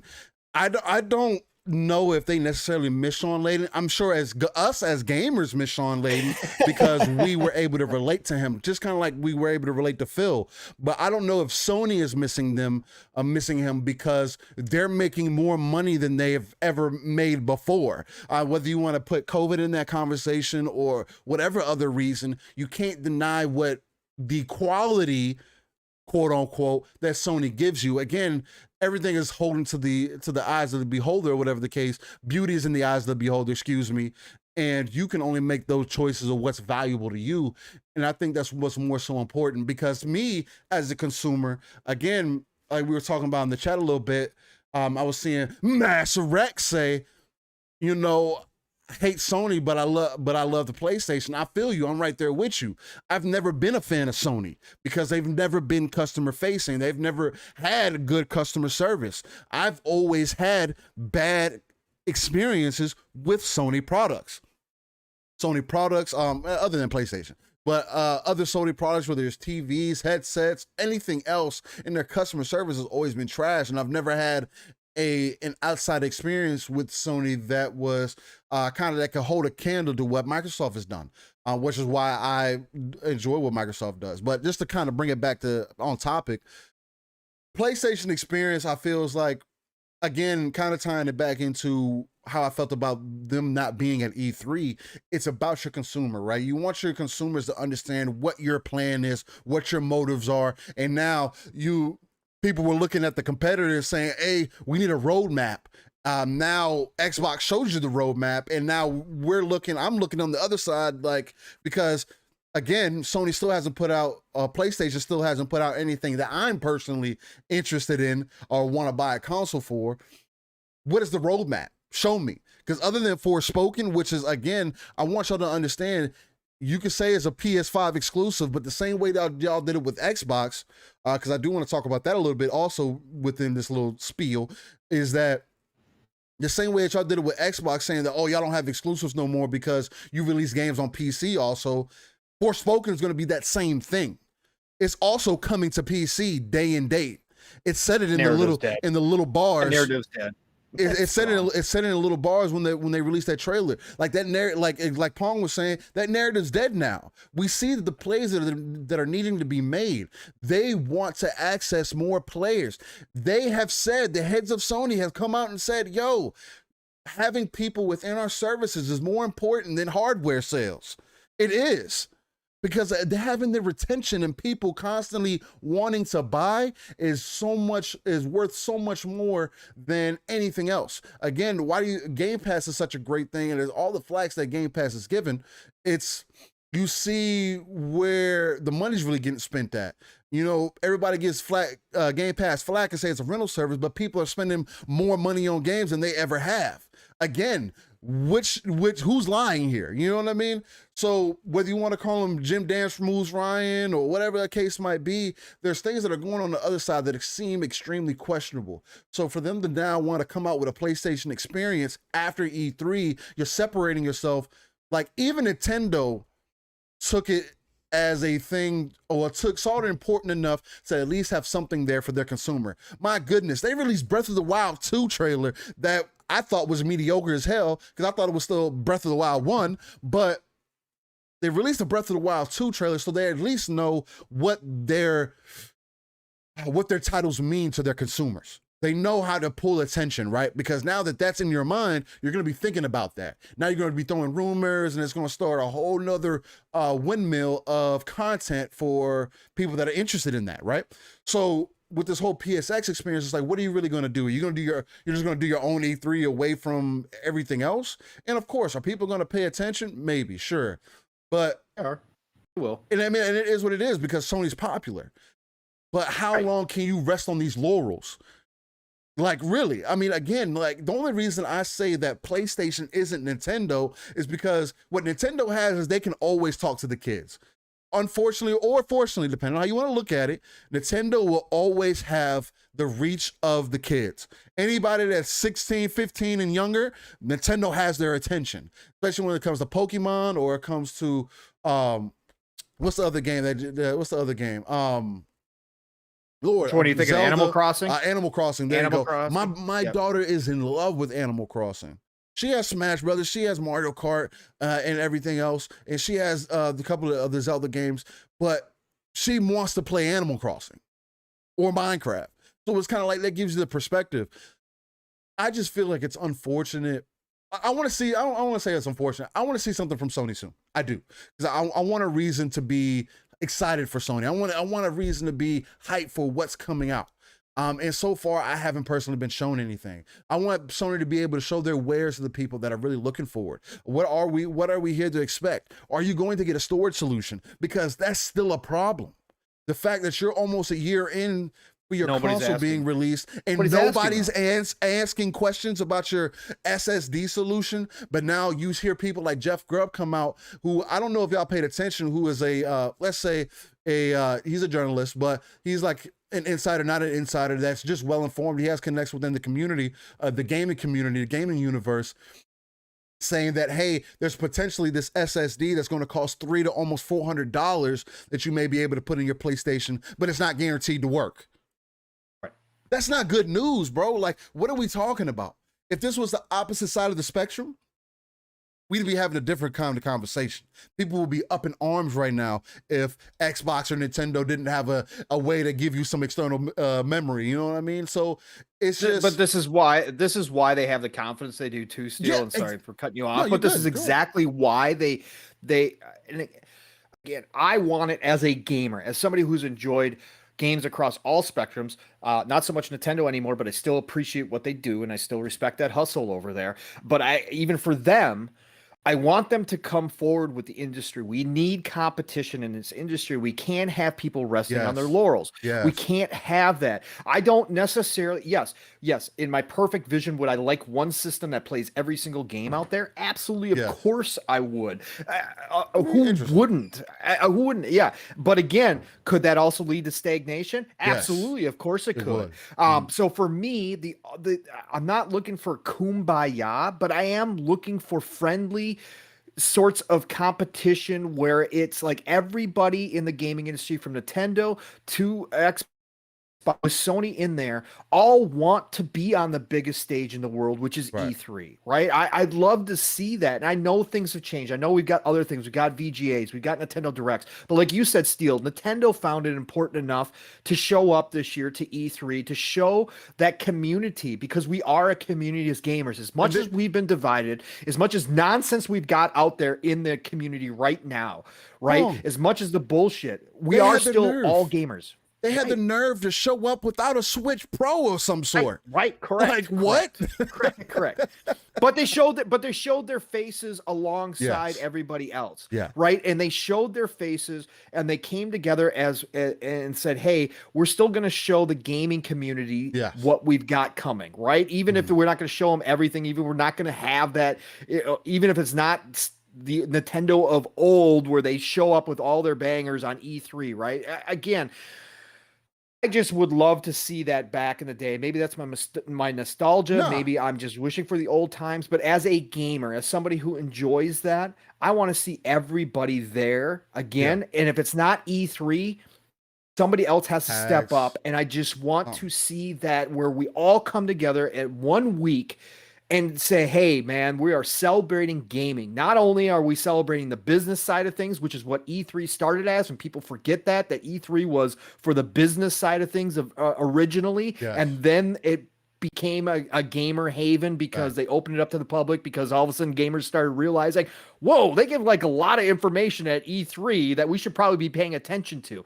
I just Yeah. want to see everybody showing up again, and Sony has lost part of that because they know that they have the media backing up. The media is not running weekly stories asking where the SSD storage is, right? The, They're the, not. the media is not asking them for their roadmap and what's coming. The media is not doing any of that. Their loudest the loudest version of their base, much like Nintendo, does not ask for more answers, right? They don't do They it. don't. There are Yeah. some, I'm not gonna lump everybody. There are some that do it, but for the most part, they just say, hey, no, we've got the best console on the planet. We're, Sony number one, it's the best box, all that good stuff. Xbox got no games and we're happy over here. Yeah. Let's do it. I'm gonna pay $70 per game. I don't care. Right? That's the attitude. Mhm. And we need to, as a community, come together, no matter who it is, and start calling this stuff out Yeah. and asking these questions, because we got to push these companies to do better. And I want to see Sony back in the game. I want to see Sony more customer centric as far as front facing, more transparent. But right now, from a business side of things, from how Sony corporate is, I understand why they sit back and say, we don't have to do anything. Look, 'Cause we're people are still gonna the buy it. market leaders. We still have the mind shares. People are going to buy it. We don't care, right? Yeah. I I mean, get it. essentially, but it just ties right back into, the PlayStation experience is just, it's important. But what I want to see from the PlayStation experience is them addressing what's going on the competitor side. You know what I mean? I want them to say, hey, again, I don't understand why people would be so in arms about having something that could compete with Game Pass. Again, that would get me to invest. That would get me to be like, yeah, let me try these games out just because I can. 100%. You know what I mean? Because I 100%. have the option to. And it's not necessarily about, oh, I don't want to pay $70 for whatever, or $60 for games. Like, that has never affected me.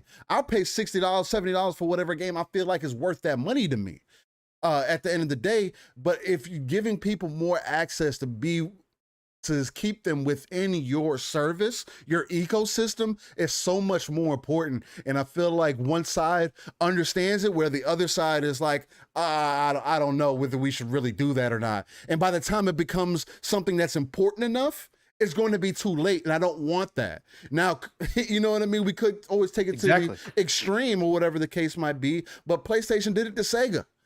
Sega doesn't exist anymore because of PlayStation. Like, that's me. I mean, also because of Sega's own damning, but at the same time, Sega did a lot. Sega was its own demise, but PlayStation really forced them out at the end of the day. But it's just one of those things to where I want friendly, healthy competition. I don't care about this whole exclusives thing. All I care about is holding, you know what I mean, holding beloved characters or certain characters to whatever specific platform, because you feel like that's how you need to compete. Instead of offering people some kind of a service or whatever the case might be, to have access to your wares, right? At least having the option. And I'm not saying that it has to be day and date. I'm not saying that it has to be 3 months from whenever they did it. I just feel like they have to come out with something that's going to be able to at least put Xbox on the back burner, or not on the back burner, but on their heels, and say, hey, let's make sure that we stay competitive within Game Pass. Because the other thing that I have a fear is that if they don't address, if PlayStation doesn't address it within their experience or whatever the case, that Xbox, and I don't, right now with all the plans that they got going, I can see Xbox getting not necessarily stagnant, but confident in their service, and eventually kind of not really tailoring it to what we may want to look for. Now, saying that that's a possibility, not saying that that's going to happen, because everything seems to be in tune, and things that seem to be getting better and better over time, with P. Hines and Bethesda dropping in, ZeniMax coming in. Things have, especially on the marketing side, seem to have come together more, especially from what we have seen from E3. Seems like they're more on one, strand. So we'll see how that works into the future. I just feel like PlayStation Experience would be important to come back. At least bring some kind of major event back if you're going to do it. If you don't want to be at E3, cool. It is what it is. Nobody's telling you you're forced, whether you feel like Microsoft's getting a deal or whatever the case might be. Host your own experience to give your consumers at least something to want to talk about. And there was talks about it happening on the 28th of this month, which is on Monday, or on the beginning of next month sometime. I think the other rumor was like July 8th or something. July 8th was the other date. Yeah, that's the other rumor. It's just one of those things to where if you're not going to do it during E3, at least do it sometime shortly after. So we're not going into August, September, and you just now wanting to show me more of whatever you might be coming out with. If you're not going to release God of War this year, just say that's not going to happen, as we already know. Duh. If you're not going to release Horizon this year, just say you're not going to release it this year. You know what I mean? At least let people know what's going on. Again, I know we're getting acclimated and still adjusted from the pandemic and everything. Yeah. But I don't think everything is going to go back to normal until at least minimum next year. That's when we could maybe start being a little more critical. But even then, I still think we're moving into a different area. I just hope PlayStation Experience comes back and really focuses on the consumers and makes sure to put them on the forefront to let them know what they need to be looking forward to in addressing the problems like having external storage, or is AMD Fidelity FX going to come to that system, which we're thinking that it will.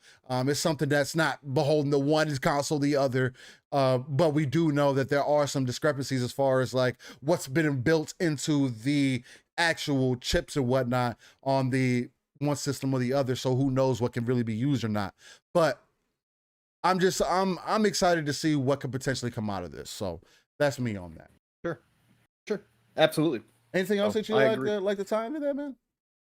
Oh, not really. I mean, I guess we could roll in real quick since we're on the Sony subject of the rumors this week of Ghosts of Ikishima coming out, which is supposedly going to be Ikishima, Ikishima. We don't know for sure. Again, these are still rumors, but this goes back to, and you kind of just were speaking on a little bit there, kind of, with the roadmap and stuff, and let us know what's happening. And for real, there was an article, and I didn't pull it, but it was months and months ago when I think was it during the GQ interview? Anyways, Jim Ryan had come out and kind of said that they were looking at ways of making smaller experiences so they could put out more content. Yes. Right. And a lot of people didn't pick up on that because obviously, again, a lot of people don't want to hear this, but we already saw it in Miles Morales, right? We saw Miles Morales come out. It obviously, again, I'm gonna say this stuff lightly because, again, I'm not bashing Sony because they've got to make the decisions they have to. They don't have the bankroll that Xbox does with Microsoft behind them to compete as far as amount of content goes. We already know that we're going to get high quality content from Sony. Okay, we already know this. That's their bread and butter, right? But quantity wise, moving into this era with Game Pass, moving into this era where now Xbox is in the position to be putting out not only quantity, but quality. And again, that still has to be shown. And at the end of the day, we don't know until we know, but everything is looking on the up and up. They have invested heavy in talent. Sony has to find a way to at least, they don't have to match one for one, but they have to find a way to at least stay within striking distance or stay within, sight of what Xbox is doing. And so Jim Ryan had done this interview and he talked about making these smaller experiences, same quality, but smaller experiences that allowed them to get them out on let's say a 1 to 2 year time frame versus the 3 to 5 year time frame that normally it takes one of their games. And, saw it with Miles Morales. Worked out wonderfully. The attach rate for the PS5 with Miles Morales is off the charts. Everything that we saw is pretty much everybody buys Miles Morales as soon as they buy a PS5, right? That's like a lock. And so now we got word this week, rumor spread, and a lot of people started reporting it, that there is one called Ghosts of Ikishima. And so this is going to be a smaller expansion on top of Ghost of Tsushima, obviously. For a lot of people, Ghost of Tsushima, I haven't personally been able to play it yet. I got rid of my PS4 before that. I'll pick it up when I get a PS5 for sure. It's my style of game. I can't wait to play it, honestly.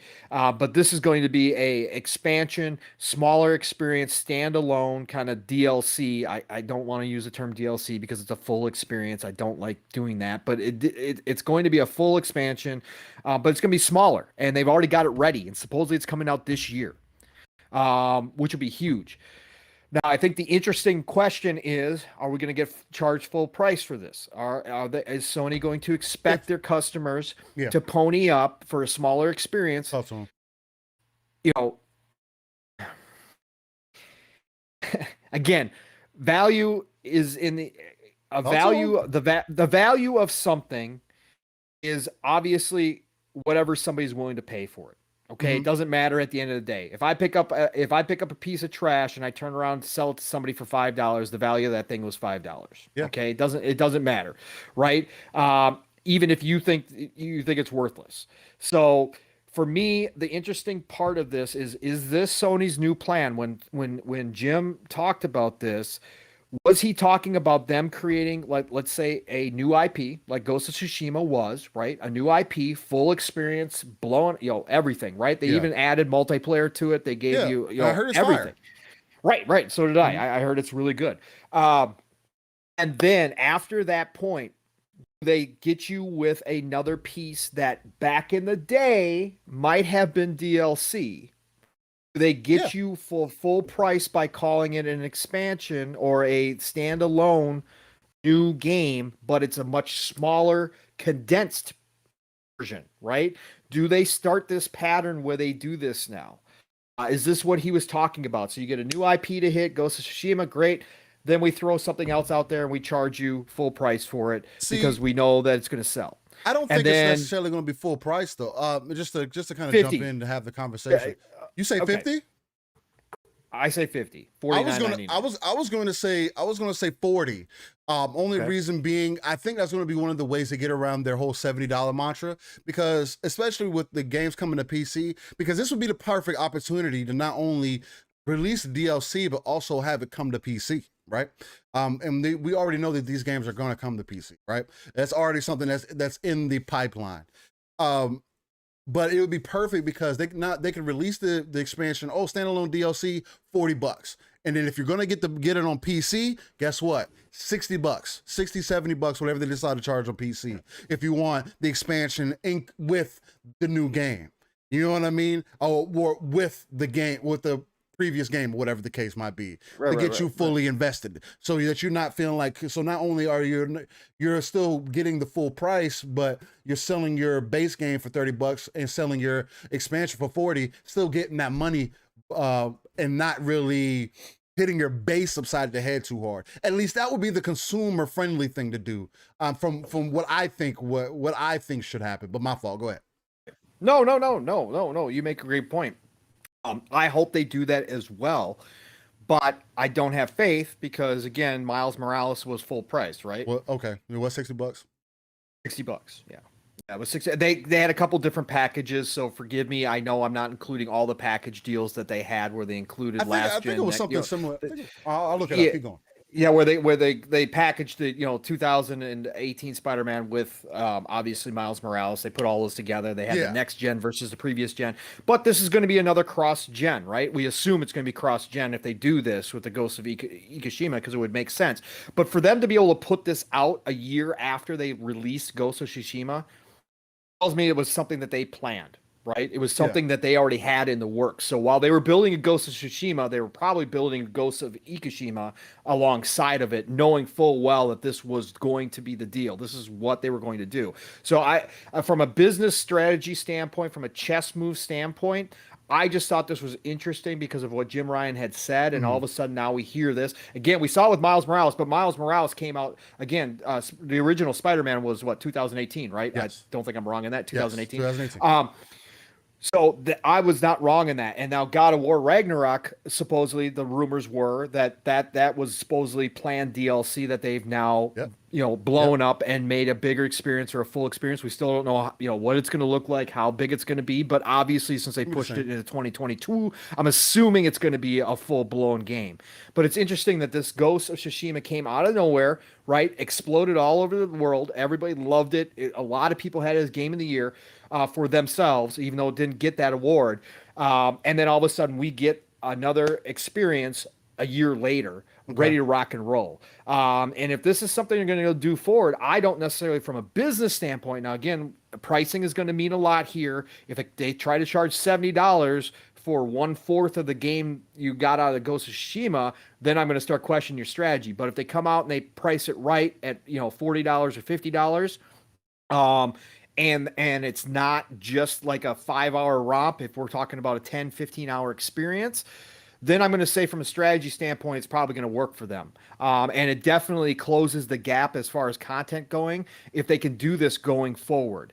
I am a little worried that this means that DLC may be a thing of the past for Sony, and they're just going to make you wait for the next expansion or standalone content that they're going to come out, the shorter experience down the road where games don't expand out. They just kind of get a game, you play it, and then you can expect a year or two from now to spend 40, $50, and we're going to give you another piece of that game, right? Or we're going to give you another experience in that world. But it would make sense again to have that content continuously be able to come out while they're waiting for their bigger titles. 3 to 5 years down the road, they're going to need those things in between, along with the money hatting that we already know that they are famous for, that everybody does. But again, it's something, again, Jim Ryan's comments that his little shade he threw at Xbox this week, or if it was last week or whatever it was, where he said you just can't throw money at things. Jim, you guys throw money at things, okay? All the time. You do it all the time. You just don't do it to the level Microsoft does it. Yeah, it may not be $7.5 billion to buy a publisher, but you guys are throwing money. Okay, so that's how this works. But I just think it's curious, and I can't wait to see how this goes forward. Again, from a curiosity standpoint, looking big picture, the chess moves are what I really love when it comes to this competition and when it comes to business, how Sony's going to do this, because they don't have the studios to make the content that Xbox does from a quantity standpoint. They don't have those studios. Now, we've heard they're also putting increasing budgets everywhere to double the size of the studios so that the studios can possibly start working on 2 games at one time. We've already heard that there's probably at least at this point after this week, I think there's 2 multiplayer centric games in the works by Sony. We'll see. And that's another big piece of the puzzle as well. Go ahead. They need it. No, I'm definitely saying. I mean, we'll see as far as that, but as far as like what you're talking about, as far as like Ghost of Tsushima, you said Ghost of Ikishima. Ikishima. Ikishima. Ikishima. Okay. As far as like standalone expansions go, and just to holler at Trevor real quick, I'm not. It's not bursting my bubble. I could personally care less. I mean, if the game's worth me spending money on, I'll spend money on it. My thing is, because I was looking at the prices and everything for Miles Morales. By default, like y'all were right. At default, Miles Morales was $50 for when it came out for the PlayStation 4 and 5 version. But the full game, which they call the Ultimate Edition, included the $70 version, included the base game and the expansion. Now, I don't think a standalone DLC personally, and I've paid for standalone DLC for PC games all my life. Like, that's just how those things get down. $30-$40 for a standalone expansion. You get that extra experience tagged on to your current experience and just build off of that. Black Knight is an excellent example for that for MechWarrior back in the day. Black Knight was a whole other expansion, more mechs, more maps, and everything else that was tagged on to an already existing game. And I paid, I believe that was like $40 at the time. I definitely think that if they go this way, that using the $40 mantra would be great. Because again, I mean, whether you're charging $50 or $20, if you're trying to get people to jump into the original game or have a reason to jump in, $70 isn't a very good price point overall. But if you do $50 for your standalone title and then do $20 for your base game, it's still kind of it puts you off. But even at $60, you still kind of look at that kind of side eye and like, I don't know, man. But kind of like what you were saying, tying it back in, if they're going to release this a year or two after they released their base game, and we saw it with Miles Morales, where we saw the upgrades, you see the differences, you see the adjustments that have been made, and how much better the game has become over 2 years. You know what I mean? Where it's kind of like, I can see it being worth $40. Sure, an expansion worth $40. Have a good time. Have another 10 hours worth of gameplay if you really get everything out of it. But again, it just goes right back to the conversation of beauty being in the eye of the beholder, right?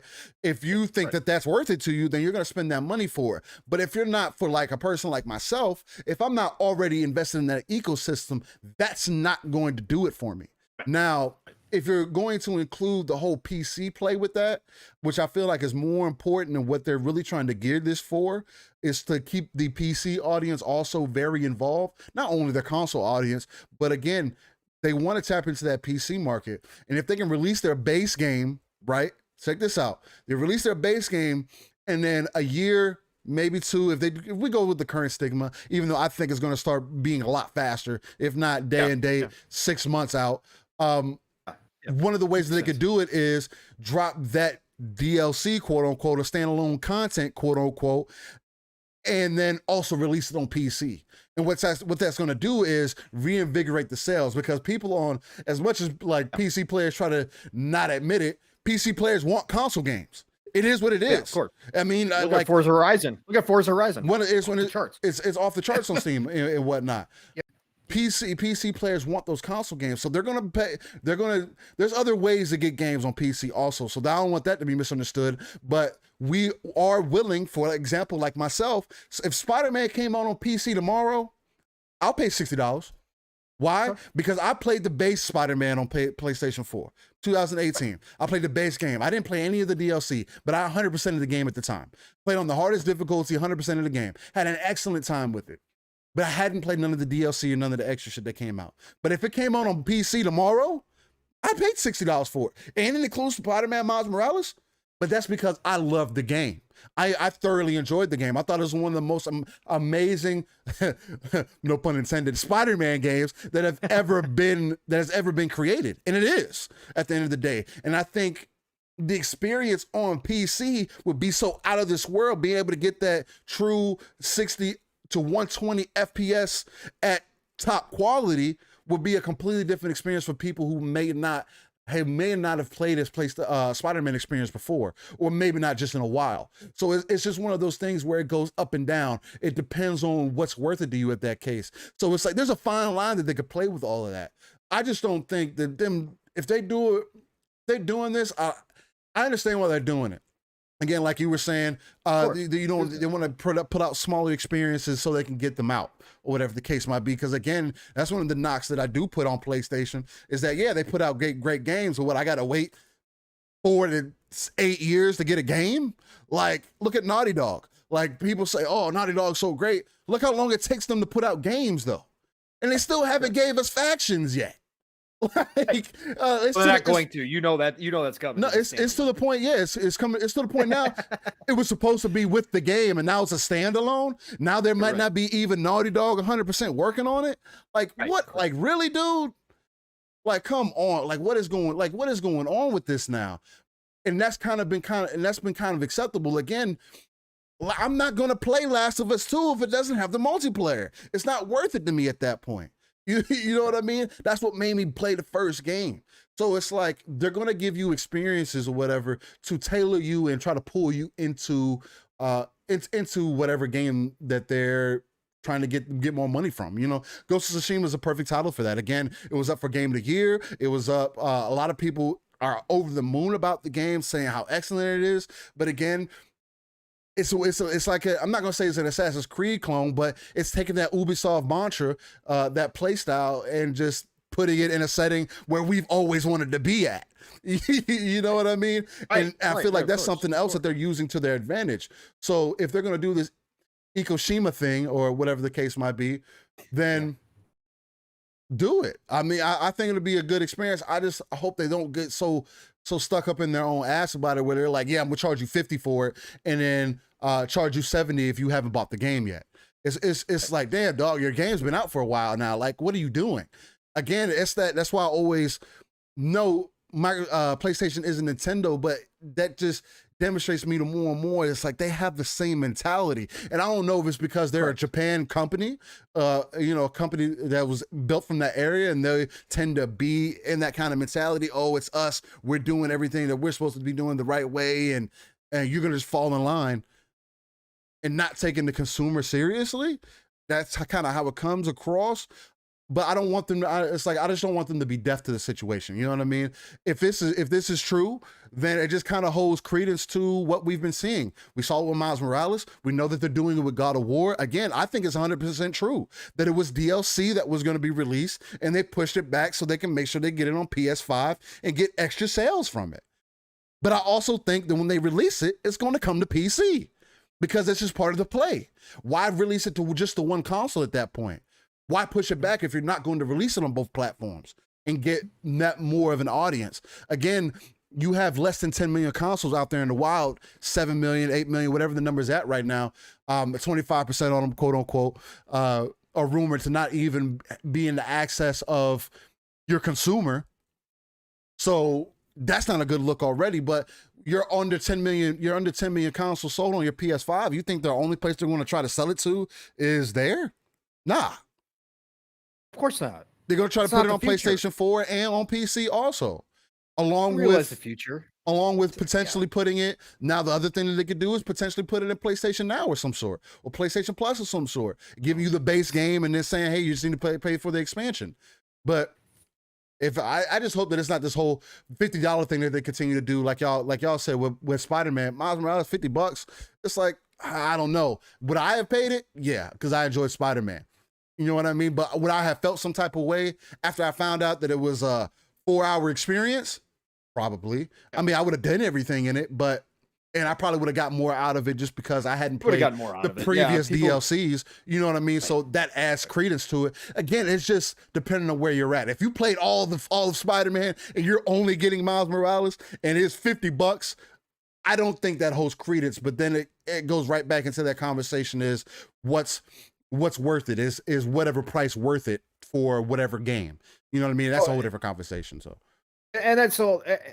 Again, still, this is all speculation. It's all fun because, again, we don't know. That's the whole thing right now. We don't know, and I don't know if Sony knows right now. Like they are still trying to figure out their place in this generation, and they're still trying to figure out their place in this digital world. And that's not a slight at all against Sony, because they dominated last gen and they still dominate mindshare if you look the world over. The problem being that the problem that they're in is that with everything that happened last year, the timeline shifted for how fast this transition was going to happen. Right, to a more all digital age. Microsoft and Xbox have been preparing for this for years. Yeah, Sony has not.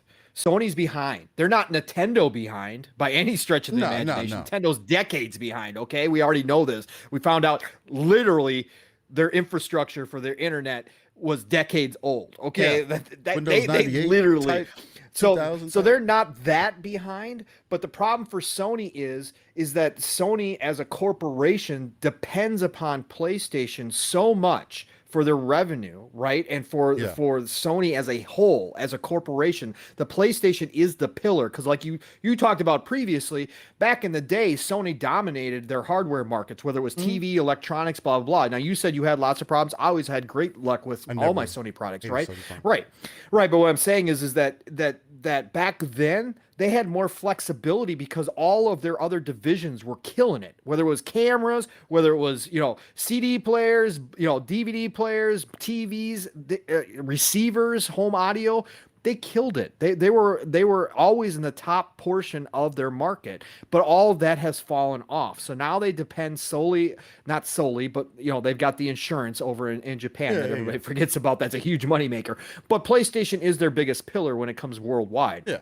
PlayStation is Sony. And they depend upon that. So to make a shift, a huge business shift when it comes to something like this, which is going to take a huge investment to get them up to speed, Yeah. is a much slower process. And they have to be tactile in what they do. And this is why Jim Ryan took over. This is why they put Jim Ryan in position, is to trim the fat, is to get them lean and mean and figure out how they're going to make these big decisions and these big investments into technology that's going to allow them to move forward in this digital age. When you've got services like Game Pass out there. And again, all the loudmouths out in the community still downplaying Game Pass. Again, whatever your reasons are, does not change the facts that Game Pass is a service that is moving the industry in a different direction. It is changing how we think of games. It is changing how we think of our engagement with games. And it's going to continue to do so because you have a $2 trillion company backing the gaming division. And they have all the infrastructure to do whatever they want to in this space. And it doesn't cost them anything extra because it's all internal outside of the investment they make in content. That's all it costs them. They have all the servers. They have everything that they need to do this stuff. Yeah. And Sony, it does not. So you have to realize that Sony has to be having those discussions. They put Jim Ryan in place to get rid of some of the excess that was there that we as gamers love. The creativity portion of stuff like Japan Studios and all that kind of stuff, all the stuff that Sean Layden was for, not all of that was profit making. Not all of that was good business. A lot of that was just good for the art of video games, as you always talk about, Steel. Yes. A lot of that was just good from that standpoint. It was goodwill. It was like, hey, we've got a niche part of our fan base that loves games that come from Japan Studios, right? And so we're going to continue to make those to appeal to those and to have diversity in our lineup. But at the end of the day, was it making Sony money? No, it wasn't. It wasn't. And so Jim Ryan came in and chopped them out, right? Jim Ryan came in and made the hard decisions that have to be made for a company like Sony. They still have 40, 50 billion cash on hand, which is nothing to sneeze at. But in the grand scheme of things, they can't go make a ZeniMax purchase without it going, ooh, do we really want to do this? Whereas Microsoft goes, yeah, go buy ZeniMax. We're going to make that back in the next quarter. Yeah, right? Yeah, exactly. Yeah, it's like no big deal. Two different conversations, yeah. Right. Exactly. Two different conversations. But Sony's trying to position themselves to be able to compete in the future. They're always going to be there. Again, I have never been the doom and gloom guy for Sony. I don't think even if they can't somehow get some type of service going, I don't think that they still won't be there. They'll just shrink a little bit. They'll shrink like, they'll get down to their core hardcore fan base and they can live off of that. It's just not going to be the best for them, right? It's going to hurt Sony as a whole.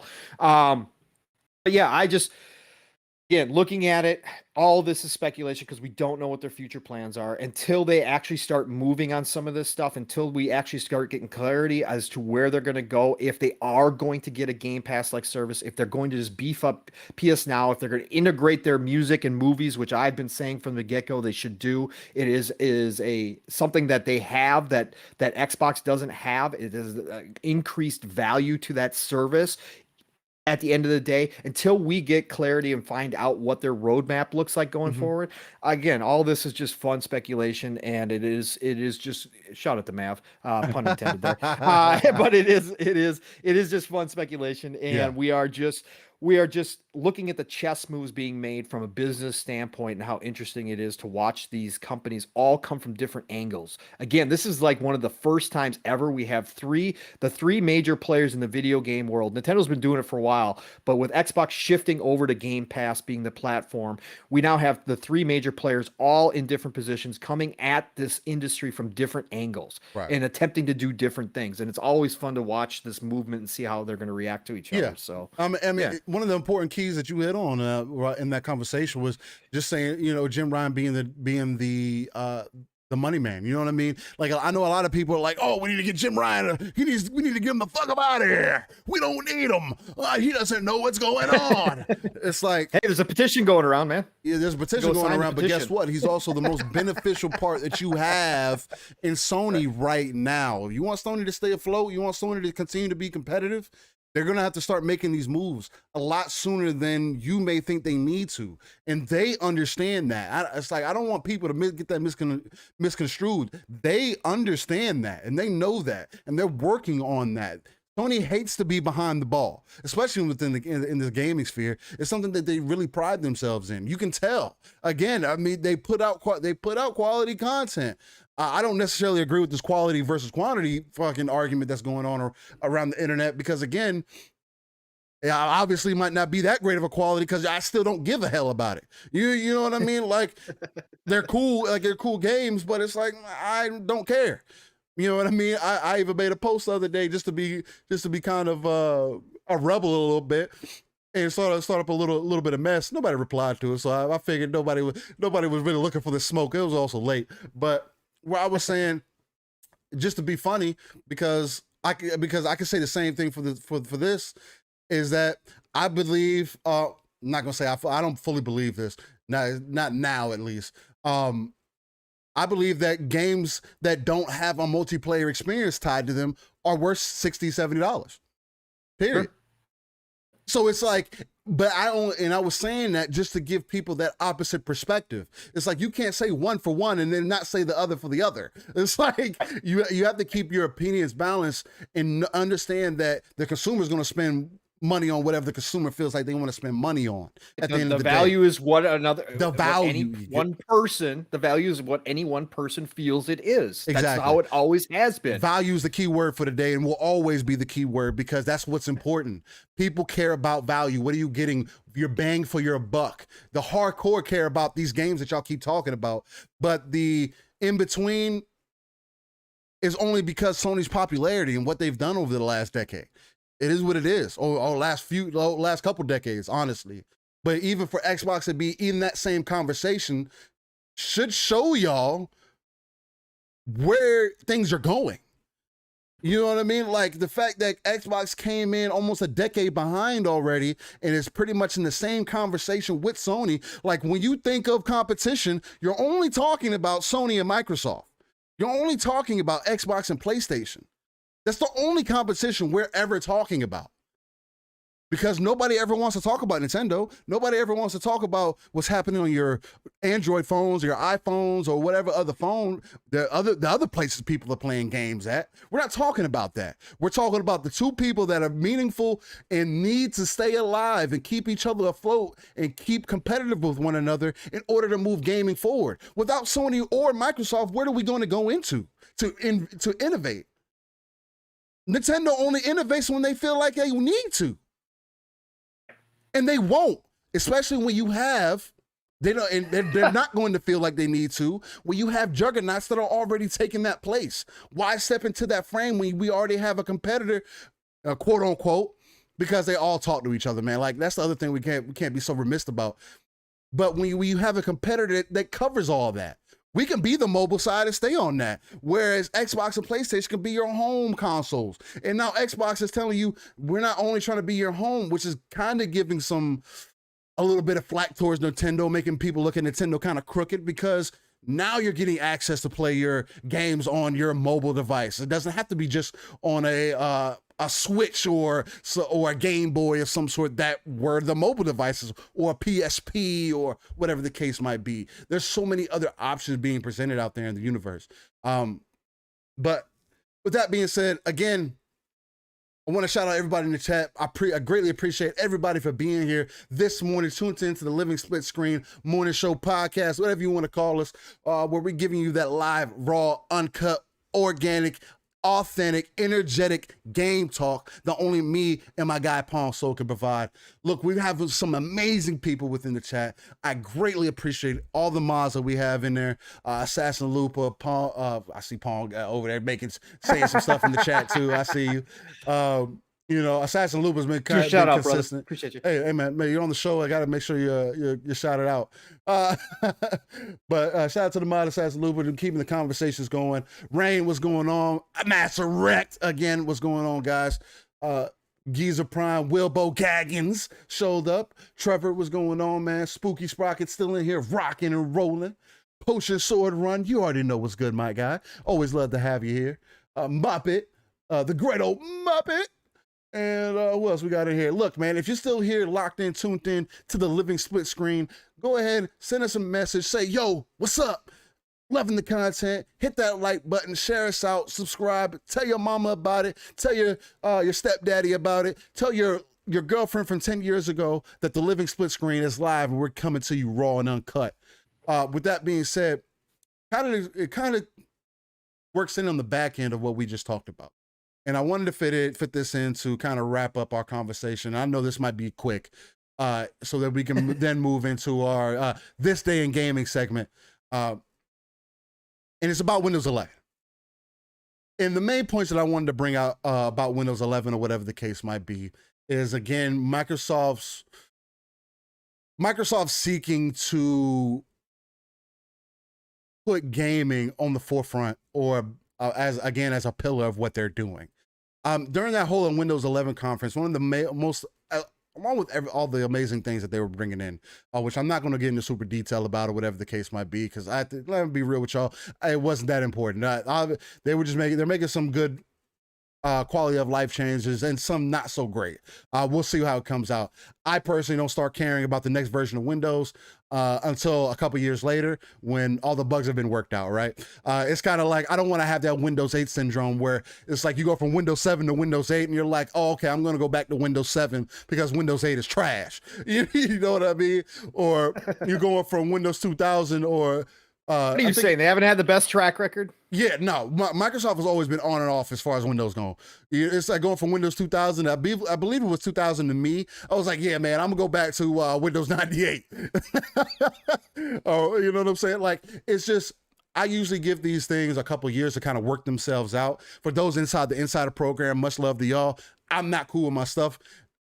May or maybe not working because that's how those things go on the PC side as far as Windows goes. But we get Vista back. Vista was okay. Vista was all right. No, it wasn't. It really wasn't. It really wasn't. Vista could go in the trash with Windows 8. But anyway, it really wasn't. What most important that I wanted to bring up in this conversation, Paul, right, was Sarah Bond coming out during that presentation and talking about how integrated Xbox was going to be into the PC experience. Basically seamless to where, because right now it's all separate. It's an app and you got to go here, you got to do this. And then the other thing that was important too, and we didn't really get to talk about it last night on, he said it's like going from Windows 7 to XP. It's amazing. That's what's up, man. Trevor said he was using Windows 11 for a week. That's what's up, man. Me personally, I like to give that stuff some time, let it really get worked out or whatever the case might be, because I don't want it to be an issue for when we create content or when I'm gaming or whatever the case might be. It's one of those things, like, I hate to have to work on my PC for an hour to get it right because I want it to be ahead of the game or ahead of the curve, right? And everything's working perfectly fine anyway. But anyway, what was important to me is Sarah Bond coming out and really showing how integrated Xbox is becoming into the Sarah Bond. Sarah Bond. Sarah Bond. Sarah shaken, Bond. not stirred. Ooh. I'll shake her all right. But whoa. Not like that. Whoa, Not Sarah, like that. Sarah, we're sorry. Not like that. We're not gonna shake her like no. That's crazy. I mean, like, shake her Drake. You know what I mean? Okay, yeah, I got you. Yeah. Good recovery. But no, but yeah, the importance of Sarah Bond coming out and really showing you how integrated Xbox is becoming with PC, right? Everything is becoming seamless, and I feel like it's an extreme benefit. Not only that, but they also talked about them reinvigorating the Microsoft Store. Again, I feel like it's a missed point because nobody's really talked about that. The Microsoft Store getting reinvigorated is so important. I don't think it can't be understated, right? I have so many issues. I'll give you an example. I was trying to update the Microsoft Store the other day, right? Said I needed some game dev, whatever, that I needed to update, right? Went to update it, and it hit 100% and told me there was an error downloading this. And I said, okay. It gave me the error code. I had to look up the error code. It said, oh, you need to go in your options and change this and this in your options, and then do it. It might work. It still didn't work. So then it was like, oh, check your updates. You might not be updated. Oh, this, and this. Did that? Didn't. Nothing worked. I didn't have any updates. Maybe we need to. Maybe you need to go into your run command and run these commands and see if that changes anything. Like, y'all can't, for those on the audio platform, maybe you can't see me scratching my head, but it's like, what are we doing? And it's like every time that I go to reinstall it, it's like I would delete it, then reinstall it, and it would still give me the error code. So eventually I just gave up on it. So what ended up happening, almost a week later, I tapped the retry download, and it downloaded, no problem. Boop. I was like, oh, yeah, that's what's up. And then there's other instances as far as like within the Windows Store when I'm trying to download games where it's like pretending to download the game.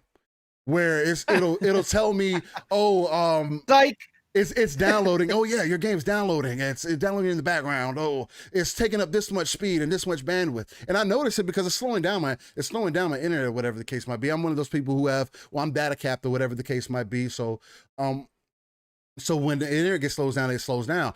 But with needless to say, it tells me that it's downloading, and then you go to check on it like an hour later, and it's still in the same place it was an hour ago. Obviously, it's not downloading. It's the same thing that I have with the EA Pro Store right now, that they have. God, PC has so many different stores. Again, I wish everything could be in one place. It's just when there's different ways to get things on PC, there's different access points that you got to go to, and it is what it is. I mean, it's a complaint, but whatever. But it's the same thing that I have with the EA Access Store, because it does the same thing. You go to download something or to update something, and it's just like sitting there cycling. Oh yeah, well, I'll update it whenever or download it whenever I'm ready to download it. And it's like, you don't give me an error code, and then I got to go look it up or whatever, find out that it's a known issue, and then I have to go in there clear my cache, because my cache is the problem. Because remembering what I last did in this app, it's a problem. So I have to go in there, clear my cache for it to get a clean install or clean update in, and even then it still can be wishy-washy. So that was one of the more important things that I saw at that Windows 11 conference that they talked about. The Windows Store, and then Sarah Bond coming out as far as like talking about how much gaming is being integrated into Windows. Again, showing you that Microsoft is not playing about this. It is a pillar of their services now. You cannot get away from it. If you get a Windows device, going, whether it's 3 years from now, whatever the case might be, when you start getting ready to upgrade to Windows 11 or upgrade to Windows 11, you're going to have access to Xbox, to gaming. It's right there, right in the forefront. It's not something that's completely separate anymore. And I feel like that's such an integral part of everything that's going on, because we see the play, right? We want to access the deeper market of the gamers, not only opening it up to the web-based services or whatever the case might be, but also just integrating into your platform naturally, so that when you're on a PC, it's not as much of a turnoff as it is for a lot of people. That don't want to tinker with that stuff. They want to just be able to pull up a program, boom, it works. And that's why people console game, because boom, they turn on the console, boom, it works. You pull up a game, it works. You want to be able to do the same thing on your PC, ideally, quote unquote.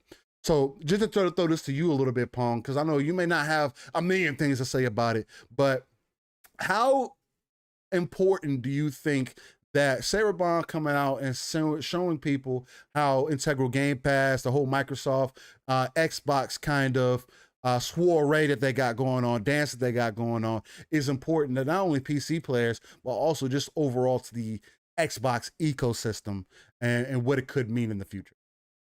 Oh man, hey, look, this is funny. This is the first time that Microsoft as a corporation has been all in on the gaming aspect, right? And now we are seeing, again, we've talked about this in the past, Steel, and I'm old enough to go back, and you were probably on the cusp of old enough to going back and remembering what a bully Microsoft used to I be remember. as a company. And they still are Mhm. in ways, but they have better people in place. You know, it's funny. That It's put on funny a 'cause smile. Yeah, they're yeah. funny because they're the bully, but they're also very consumer facing. They're like the bully Correct. that smiles at you. That they'll give you Yeah. some candy, but at the same time, they might punch you in the mouth. Well, you know what they're doing. They're beating somebody up with the candy Yeah. behind them, and then they're going back and reaching back and grabbing the candy and Yeah. handing it to you and There- saying, "Here you go." There you go. Yeah, that's exactly You know what Robin I'm Hood saying? kind of mentality, right? Right, exactly. So the point being is a lot of people don't remember. Yeah. How many PCs out there in the world right now don't have a Windows operating system in them? Only 3%, according to his stats.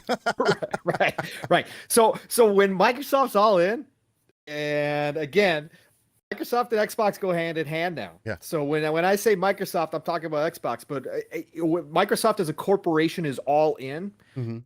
They are going to go out there and dominate. Yeah. Okay. They are going to go out there and dominate. Now, have they failed? Yeah, they failed with the Windows Phone.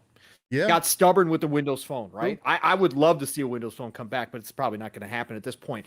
But they did fail, but they did screw up themselves in that market. And I was selling cell phones at the time when Windows, when they did their new revamped and brought out the new Windows phones, and we're trying to compete 1-for-1 with Apple and with Android. And it didn't work. But had they integrated Android, had they allowed for a dual system phone to work hand in hand with Android, they could have dominated. Yep. They could have brought Windows phones back to a high status. I don't think they could have beaten iPhone, but again, Android worldwide is beating iPhone, and a lot of people don't realize that. But I bring that up because Microsoft right now is all in for the first time ever on gaming. Gaming is now a pillar. What that means is that they are no longer just looking at a small piece of the pie, as we talked about, as every show has talked about. This is no longer about just console playing, people at home playing their games anymore. This is no longer just about the hardware. Right. They've moved beyond all of that. They now have Game Pass as their platform. Okay, they now have a service which they are good at. Yes. Right? That's their main business is software and services. Okay? This is what they are doing now. They are now in their wheelhouse. So what are they going to do at this point? Because they are no longer concerned about just console gamers. They're concerned about 3 billion gamers worldwide, mobile, PC, console. It does not matter. They want that pie. They want the whole thing. And people laughed when that was said, and it has been said in the past. People are bringing up old articles when Xbox talked about how many people were playing games in the world. But now they have everything in place. That's the difference. And now you have a $2 trillion company all on board. You have a CEO and chairman, as he just changed updated his status to chairman and CEO. Yep. Satya Nadella. Yep. Who is now looking at this going, yeah, I can see this vision. Yeah. Yes, I can see what we're doing here. Undeniable. Now I can see we're going to have everything integrated. All of this revolves around Azure servers as well. The investors are happy with this, but Satya is seeing this now as, so gaming is no longer just the people locked downstairs in their parents' basements playing consoles and PC anymore, right? Yeah. So this is so we're beyond that now. Now we've got everyday people gaming. We've got we got 3 billion customers just waiting for us to find a way to get into their hands. Well, guess what? Phil gave him the vehicle and Game Pass. Game Pass is now the platform. What's next step? Mobile, PC, right? Expanding there. They've always been in PC, which is great, but they've always had their issues, like you were just talking about, Steel. People don't like the Windows Store, right? They hate it, right? They absolutely despise it compared to like when you got a Steam out there. So what are they going to do? They're going to have to reinvent themselves. So what do? They come out with Windows 11. They start integrating all of it more and more and more. What else did they do? For years, they fought against allowing native Android apps to run on Windows, right? They tried every which way possible. They came up with programs, to try to entice developers to reprogram their Android apps to work within the Windows. Yeah. What have they done? They've dropped that entire barrier, said, you know what, forget it. We're done trying to fight that battle. Guess what? We're going to go ahead and allow you guys just to go download Android apps as is, native Android apps onto your Windows, right? And we're not going to take any piece of that pie. We're not going to touch it. You guys go ahead and keep 100%. They want it all. Guess what that does? That brings people into your ecosystem. Not directly, but all of a sudden people can start playing Genshin Impact on their PC, right? People can start pulling up Genshin Impact. Oh, what's next? Oh shit! Well, Game Pass is already in here. Well, let me look at what's in the Game Pass store right now. Let me see what else Microsoft has to offer. This is what it does. And then you've got xCloud, which is not called xCloud. It's called some ridiculous name. They just need to go back and call it xCloud because everybody does. But you got xCloud. I'm going to be, you know why I'm interested still? Because the better that Windows performs, as xCloud gets better, and we already know the server blades are almost up to Series X, I'm going to be able to stream my games to my Surface 4 Pro, have them, hopefully at that point, little to no lag. I won't be able to tell the difference as long as my internet's good. Facts. But I'm going to be able to, I'll be able to hook up my Bluetooth controller, my Series X controller, right to this, and I can go anywhere I want to, just like I can with my phone, but I have a bigger screen, right? Yeah. And I'm going to be able to get the full experience games on my PC, on my Surface Pro. It doesn't matter what it is. I'm going to be able to do that in the future. And that's a huge portion of what they're trying to do too. Again, the minute that they can get this, and they're working obviously hard, they're again, that's no small investment to get the Series X blades upgraded. And they've done it like during a pandemic. Yeah. They are still doing this, right? Yeah. And they're saying they're going to be done here in the next month or two, right? So once that's done, if they're going to integrate Orion tech that they got from ZeniMax, however that's going to work, to get the lag down, they have already stated that they're going to have it so that it's Stadia level, right? Which is just the one benefit that Stadia had, was the lag was like nil. Like nobody could tell the difference, right? If they can get that all down, now you're talking about one giant cohesive market, 3 billion potential customers that no matter what device they're using, they're going to be able to access their games, whatever game that may be. And on top of it, they're going to have access to just pop in, sign up for Game Pass, and all of a sudden be playing games. We've already heard we're going to be able to PC stream, right? We're going to be able to stream PC games. Next step is going to be getting those PC games on console, right? We're going to be able to stream the console, hopefully at some point.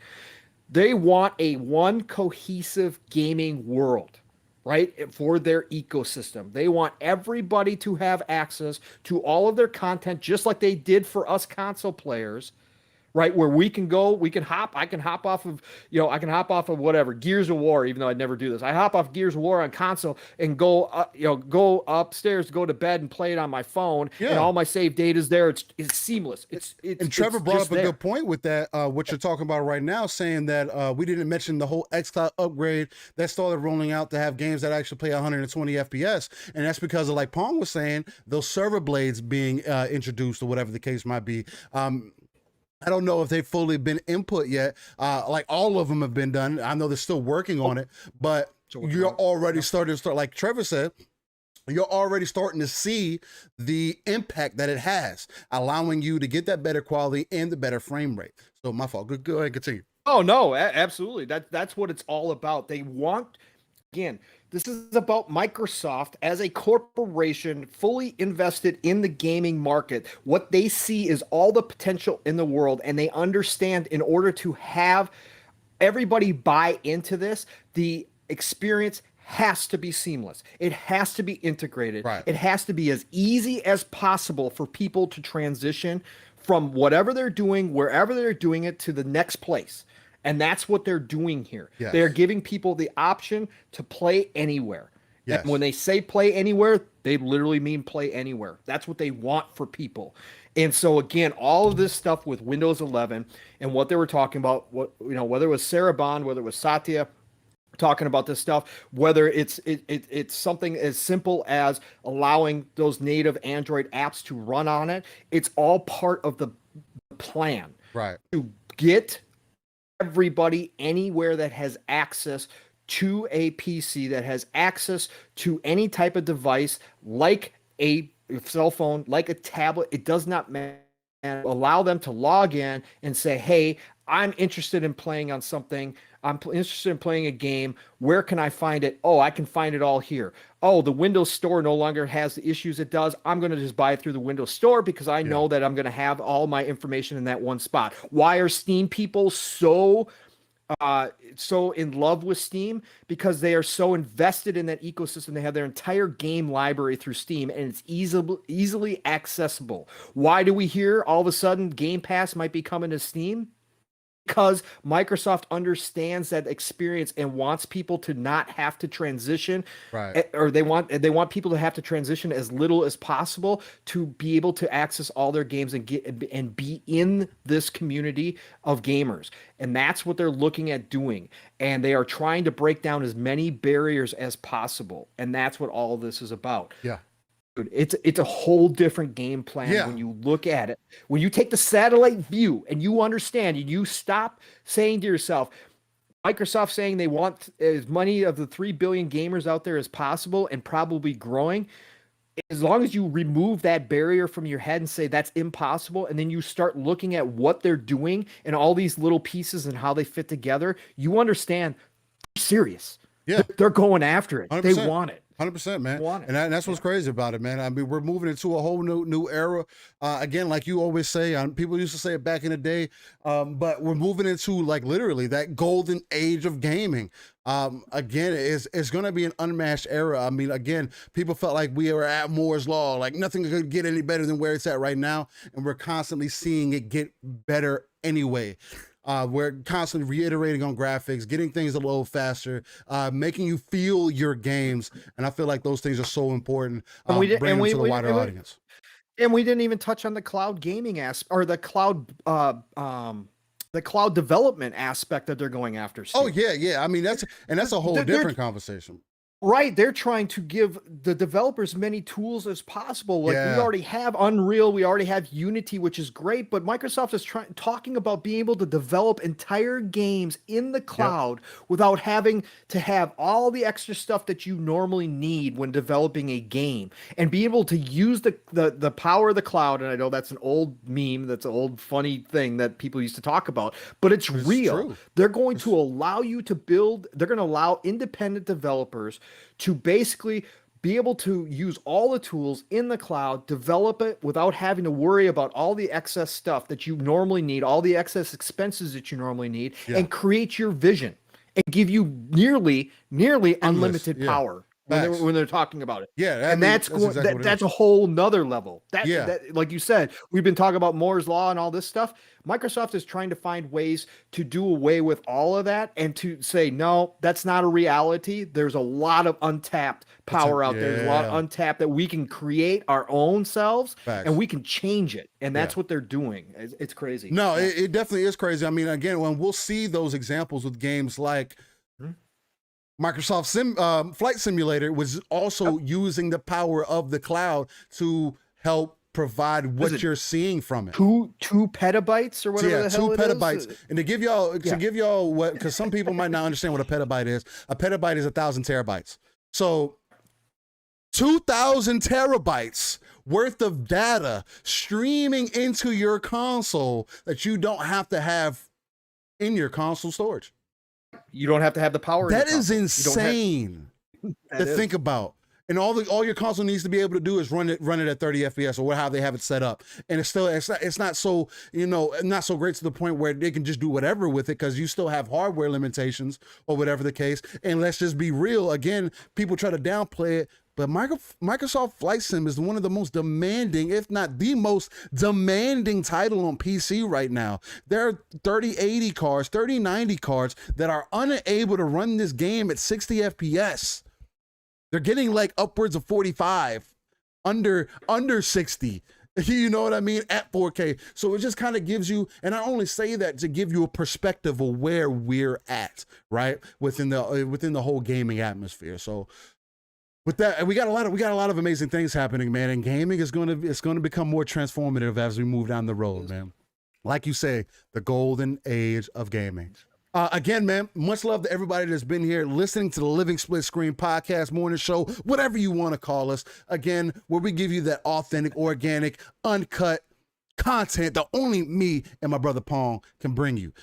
With that being said, we are now getting ready to wrap it up and move into our This Day in Gaming segment, or the AKA Make Me Feel Old segment, as Pong likes to call it, where we basically go through 30 years of games that have released on this day to basically treat gaming like art, as it should be. We should not I've always looked at it weird that, you know, we always move forward from games, never looking back. Everybody tends to forget the space that they may have came from a decade ago, 2 decades ago, whatever the case might be, or even 3, as we tend to go back. But it's all about making sure that gaming is represented like art, because it should be treated as such. And some may not age as well, while others do. And it's to bring light or bring memories to past games that you might have played, or that you might have seen played. With that being said, we're gonna go ahead and roll into that. So full screen, here we go. This Day in Gaming, June 26th.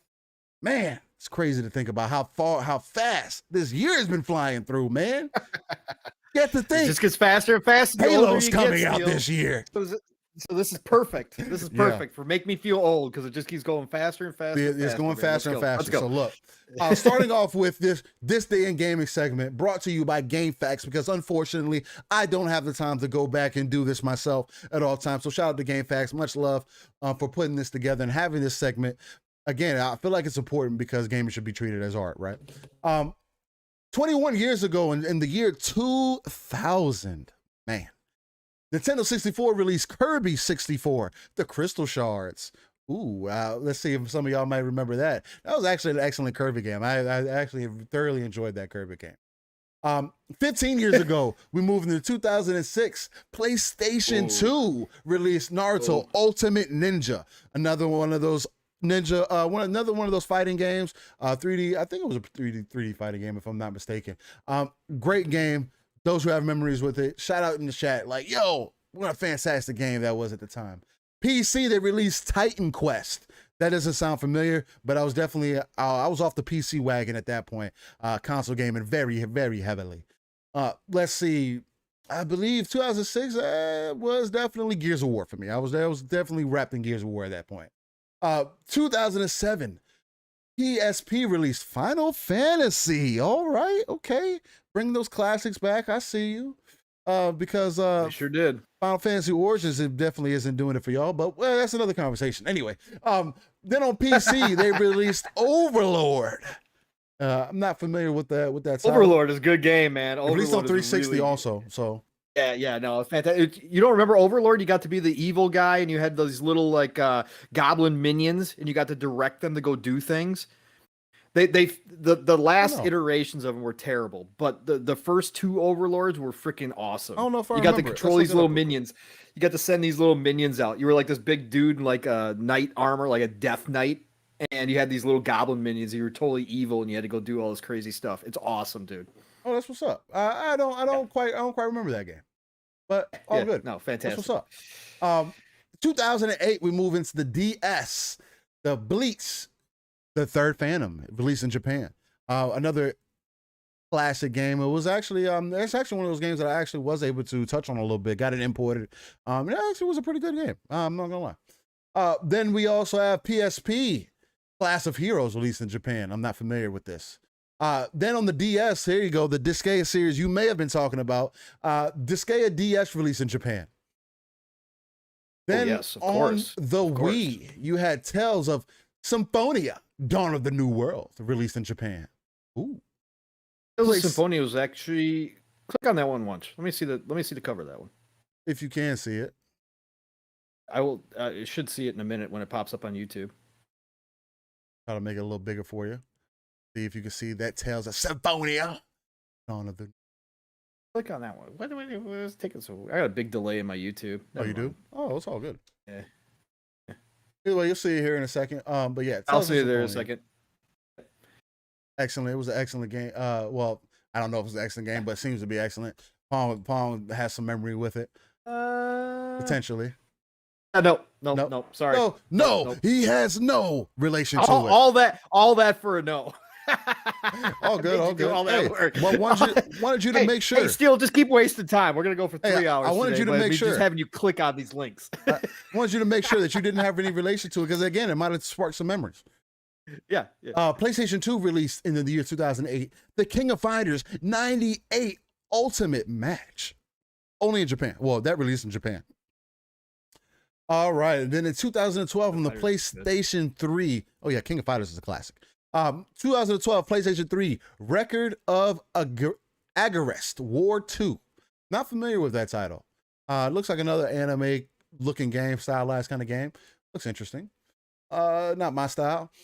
Then we had Xbox 360, The Elder Scrolls V, Skyrim, Dawn Guard. For those Skyrim fans out there, shout out to y'all. Came out in 2012 for the 360. Then on 2014, PlayStation Vita released Freedom Wars. I feel like there was some conversation going around about Freedom Wars this week. Freedom Wars is very good. I told you about that one, actually. Okay, I told you should try it out. Freedom Wars is amazing. It's really good. Really good. 3DS released Shovel Knight. That sounds kind of familiar. Then on PlayStation 4, Warriors Orochi 3 Ultimate released in Japan. I know there's some Warrior Orochi fan out there. Oh my God, man. You know me. I am. Definitely solid games that I've always heard. I love them. Then in 2015, we got PC that released Close the Game in Japan. That's the name of the game, Close the Game. Close Game? I guess that kind of gives you an understanding of why that game may have not been a popular title. It was closed. But anyway, in 2017, Android released Fate Grand Order. Fate is actually an excellent anime series. For those who may not be familiar with it, something to check out on Netflix. For those who are into anime series, check it out. See if it's for you. They have some good combat sections in there. Then in 2018, we move forward. PlayStation 4 released Far Cry 3, the Classic Edition. Shout out to all the Far Cry fans out there. I know there's a lot of love for them. So good. Much love. Boss, best antagonist of all time. Oh yeah. Xbox One, Nier Automata, one of my wife's favorite games. Become as Gods Edition was an excellent game. I loved everything that I've seen from that. She's played that game so much. I'm unmotivated to play it myself.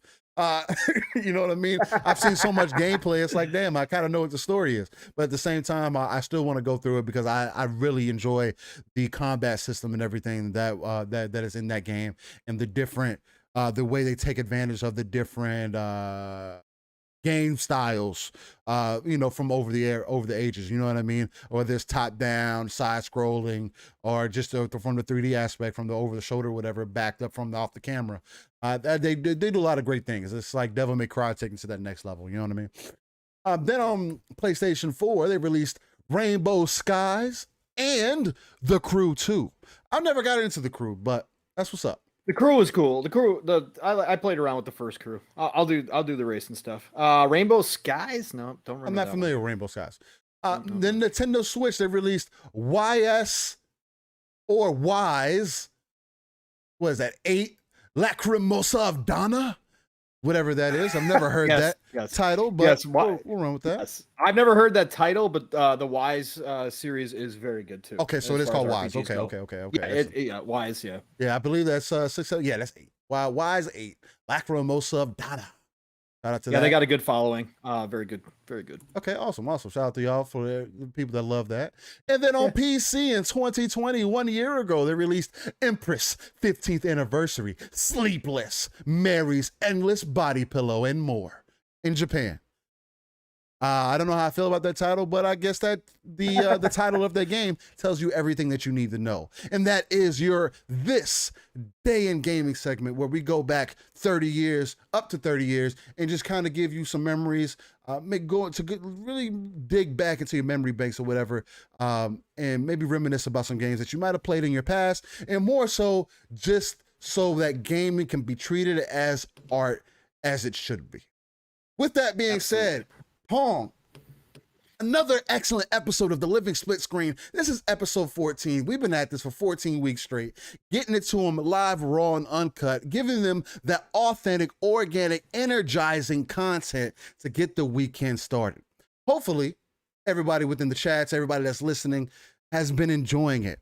Because, look, as I stated at the beginning of the show, we've done some things differently. I haven't had many frame drops this episode, so it looks like everything's running good. Some of the changes I made in the background seem to be working excellently. Not only that, but I was also able to record this episode while we streamed it. So you know what that means, ladies and gentlemen. I'm going to be able to put up the podcast on all audio platforms same day from this point forward, which is excellent news. Before I was doing it next day type of thing because I thought I had to wait to download it from YouTube or whatever the case might be. But since I'm doing it this way, I'm able to also download it straight to my PC or record it straight to my PC. So as soon as this goes down, I'll work on uploading it directly to all audio platforms using Anchor. Shout out to them for that. But we'll be available on Anchor FM, Spotify, iTunes, or Apple Podcasts, whatever they call it, your Google platforms, any audio platform that you like to tune into, that you may be subscribed to. If you don't have YouTube Premium and you don't want those ads in between, listen to them there. And other than that, make sure you hit that like button, sub it out, and share us out. Let your mama know about it. Let your girlfriend know about it. Let your dad know about it. And we'll get this ball rolling. Don't forget your neighbors. And don't forget your neighbors. Knock on their door and say, hey, you heard a Living Split Screen? You really need to be tuned in. But with that being said, oh man, another great episode. Again, I don't know how we do it from week to week. We're just being organic, authentic, and giving this content to the people, man. But this episode has been another fantastic episode. Not a lot of talking, another 2.5 hours of us just giving it to the people. Where can the fine people find you, man? And what's up? How you feeling? Look, man, we had a smooth show, Steel. No issues this week whatsoever. Technology was our friend this week, which was amazing. Brother, I appreciate you so much for all that you do. Again, I say this every week, but I mean it. What you do behind the scenes, people don't know. People never get to recognize, as always in most cases when it comes to creation. It takes somebody that understands the technology, that can get this up and running, and that does such fantastic work like yourself, brother. And, again, I couldn't do it. So, man, I appreciate you so much. Appreciate you for being out in the fields, man. Of course, man. Of course. Dude, chat, you guys were incredible. We had so many great people roll through today, as always. Man, this has been such a fun run. I can't believe this is episode 14 already, brother. I can't believe it, man. Literally, I can't. We're trying to take it to the next level, man. I know, man, and we're going to keep doing this, but I can't believe it's been 14 weeks already that we've been doing this. I think this is part of the reason why the year is flying by so fast, man, because I'm just looking forward to Saturday mornings with Steel and myself on Living Split Screen. I really do. So, guys, chat, love you all. Respect you all for coming out here and supporting us and giving us your time each and every Saturday morning. It means the world to Steel and I. It does. I think I definitely could speak for Steel and I when we talk about this. This is exactly what we envisioned when we created this, and you guys are such a huge part of it. Please continue to tell people that are interested in gaming as a whole to come check us out Saturday mornings or check us out on replay. Like Steel just talked about, he's going to be uploading faster on all the good services. So make sure that you just tell everybody, hey, you guys don't watch YouTube, go check them out on Spotify, go check them out on obviously Apple. Go there and just listen for a little bit and see what you think, because I think we do have the energy, the hype, and the good vibes that people want to hear nowadays. I know there's a lot of negativity out there, and a lot of people have built entire channels on that negativity. Yes. That's not what Steel and I are about, right? So this is about passion and love for our favorite hobby in the entire world. So again, continue to help us grow. We love you all and appreciate it. So you guys can find me, you know the drill. Pong Soul on Xbox, Pong Soul on Twitter. You can find me tonight on the Shop Podcast with PTK, Blam, Centurion, Fuzzy Belvedere. Stagarilla is taking some time for himself. But you Much can love, definitely peace. find me there. Absolutely. Much love to Stag. And obviously we all need to deal with real life, man. That's how this works. So, but come check us out, 9 p.m. Eastern, 8 o'clock Central Time, tonight on the shop. And then Tuesday, back at it with the Xbox Factor podcast with Mr. Boomstick, the one and only Boom, who just celebrated his anniversary this week. So shout out to Boom Prayers and up, much Mrs. love. Boomstick. Absolutely. Just incredible members of the community. Again, come check us out there, 12 p.m. Eastern, 11 o'clock Central. Zemi Games will be there, and we should head back this week. So the VGHD, awesome dude, another brother from another, and actually a developer in this industry, so knows what he's talking about. So come check us out there. That's Xbox Factor Podcast. Friday nights, as you guys know, you guys have been paying attention to me and Steel. It's 2-Tab Friday. So you know what? On Friday nights, you got to have them double tabs up. I even have a double tab. I even have my second tab up while Xbox Ultimate is going. I got GRG going, right? So that's how we do it on Fridays. 2-Tab Friday, Xbox Ultimate, Mav, Fun Speculation, of course. His beautiful wife, Caitlin. And the rest of the Magnificent Seven. We had a great show last night. Come check us out there, 9 p.m. Eastern, 8 o'clock Central Time. Mav and what he's been doing over there, Mav and Caitlin both, because Caitlin's such a big part of the show and everything he does. It's really incredible. He's got a great community over there. So come check us out. And then otherwise, we'll see you all back here next Saturday morning, episode 15, Living Split Screen. It has been awesome. You guys take this weekend, love your families, say hi to everybody, give them kisses and hugs. You never know. But also, you know what? Take time for yourself, get some gaming in, play what you love what you play. And we will definitely be talking to you guys real soon. Thank you again. Oh, and with that being said, I saw, I believe it was, who asked the question? I think it was Master Rex. I think he asked if we were going to have guests at some point. Yes, we will have guests at some point. Is it figured into what we do right now? No, not currently, because I really want to use this platform for me and Pong to be able to discuss things that we talk about throughout the week. We also like to talk about things coming from different angles, kind of deep dive it a little bit. And I feel like this platform allows us to, on other platforms, we may be limited because of other people around and everything else. And you notice that with different shows. But just to give you some kind of perspective, if that's something that you guys are looking for, hey, shout it out, shoot us some DMs, let us know. And we could definitely we're definitely looking to do that. But the way we would do guests is going to be completely different how other people would do guests. Our guests would be very few and far in between. People that are important to both me and Pong would be guests to us on our show. And not only that, they would be the star of the show, and I wouldn't want it to be a 3-hour show if we did bring guests on. I was just gonna say, Master Direct wants 5-hour shows from us. I think that's what he wants. I think that's what he wants. Direct, I think that's what he wants. Yeah, if you can't tell between me and Steel, we take up most of the time. And I don't know how we do it. I don't. We're just casually talking. It's like our intro takes it takes 45 minutes, and we're just having casual conversation. Iron Lord's intro, and they've got 5. And they got 5. But it's like, if me and Pong can bring you this content, it just depends on what you guys want to experience. If you want to get that extra body in there at some point, we'll have them come through, and we'll definitely make sure that you guys know. Again, at the end of the day, this is about me and Pong being able to come together really be able to discuss what's going on in the gaming world, give you the energy, because that's another important part. Not everybody has the same level, is not able to do this authentically and organically. And I want to be able to provide y'all this energy every week on a week-by-week basis consistently, and I feel like me and Pong do that without a shadow of a doubt. Again, it's about representation for me, not only on the color side of things, but also as far as like just representing gamers as gamers. You know what I mean? Not everybody's in their basement. Not everybody's playing with themselves in the corner. Not everybody's beating off in a sock. Not everybody's trying to be in a hot tub on Twitch. You know what I mean? All these things vary. We're normal people just like anybody else, except one of our passions, one of our hobbies is gaming. So with that being said, you can find me every Friday night, GRG, where gamers recognize game at 8 p.m. Central. 2-Tab Friday. On 2-Tab Fridays right next to the Xbox Ultimate Team, or Kingdom, as I like to refer people as, or squads as, because Kingdom's got to come together so the Knights of the Realm can keep the world safe, right?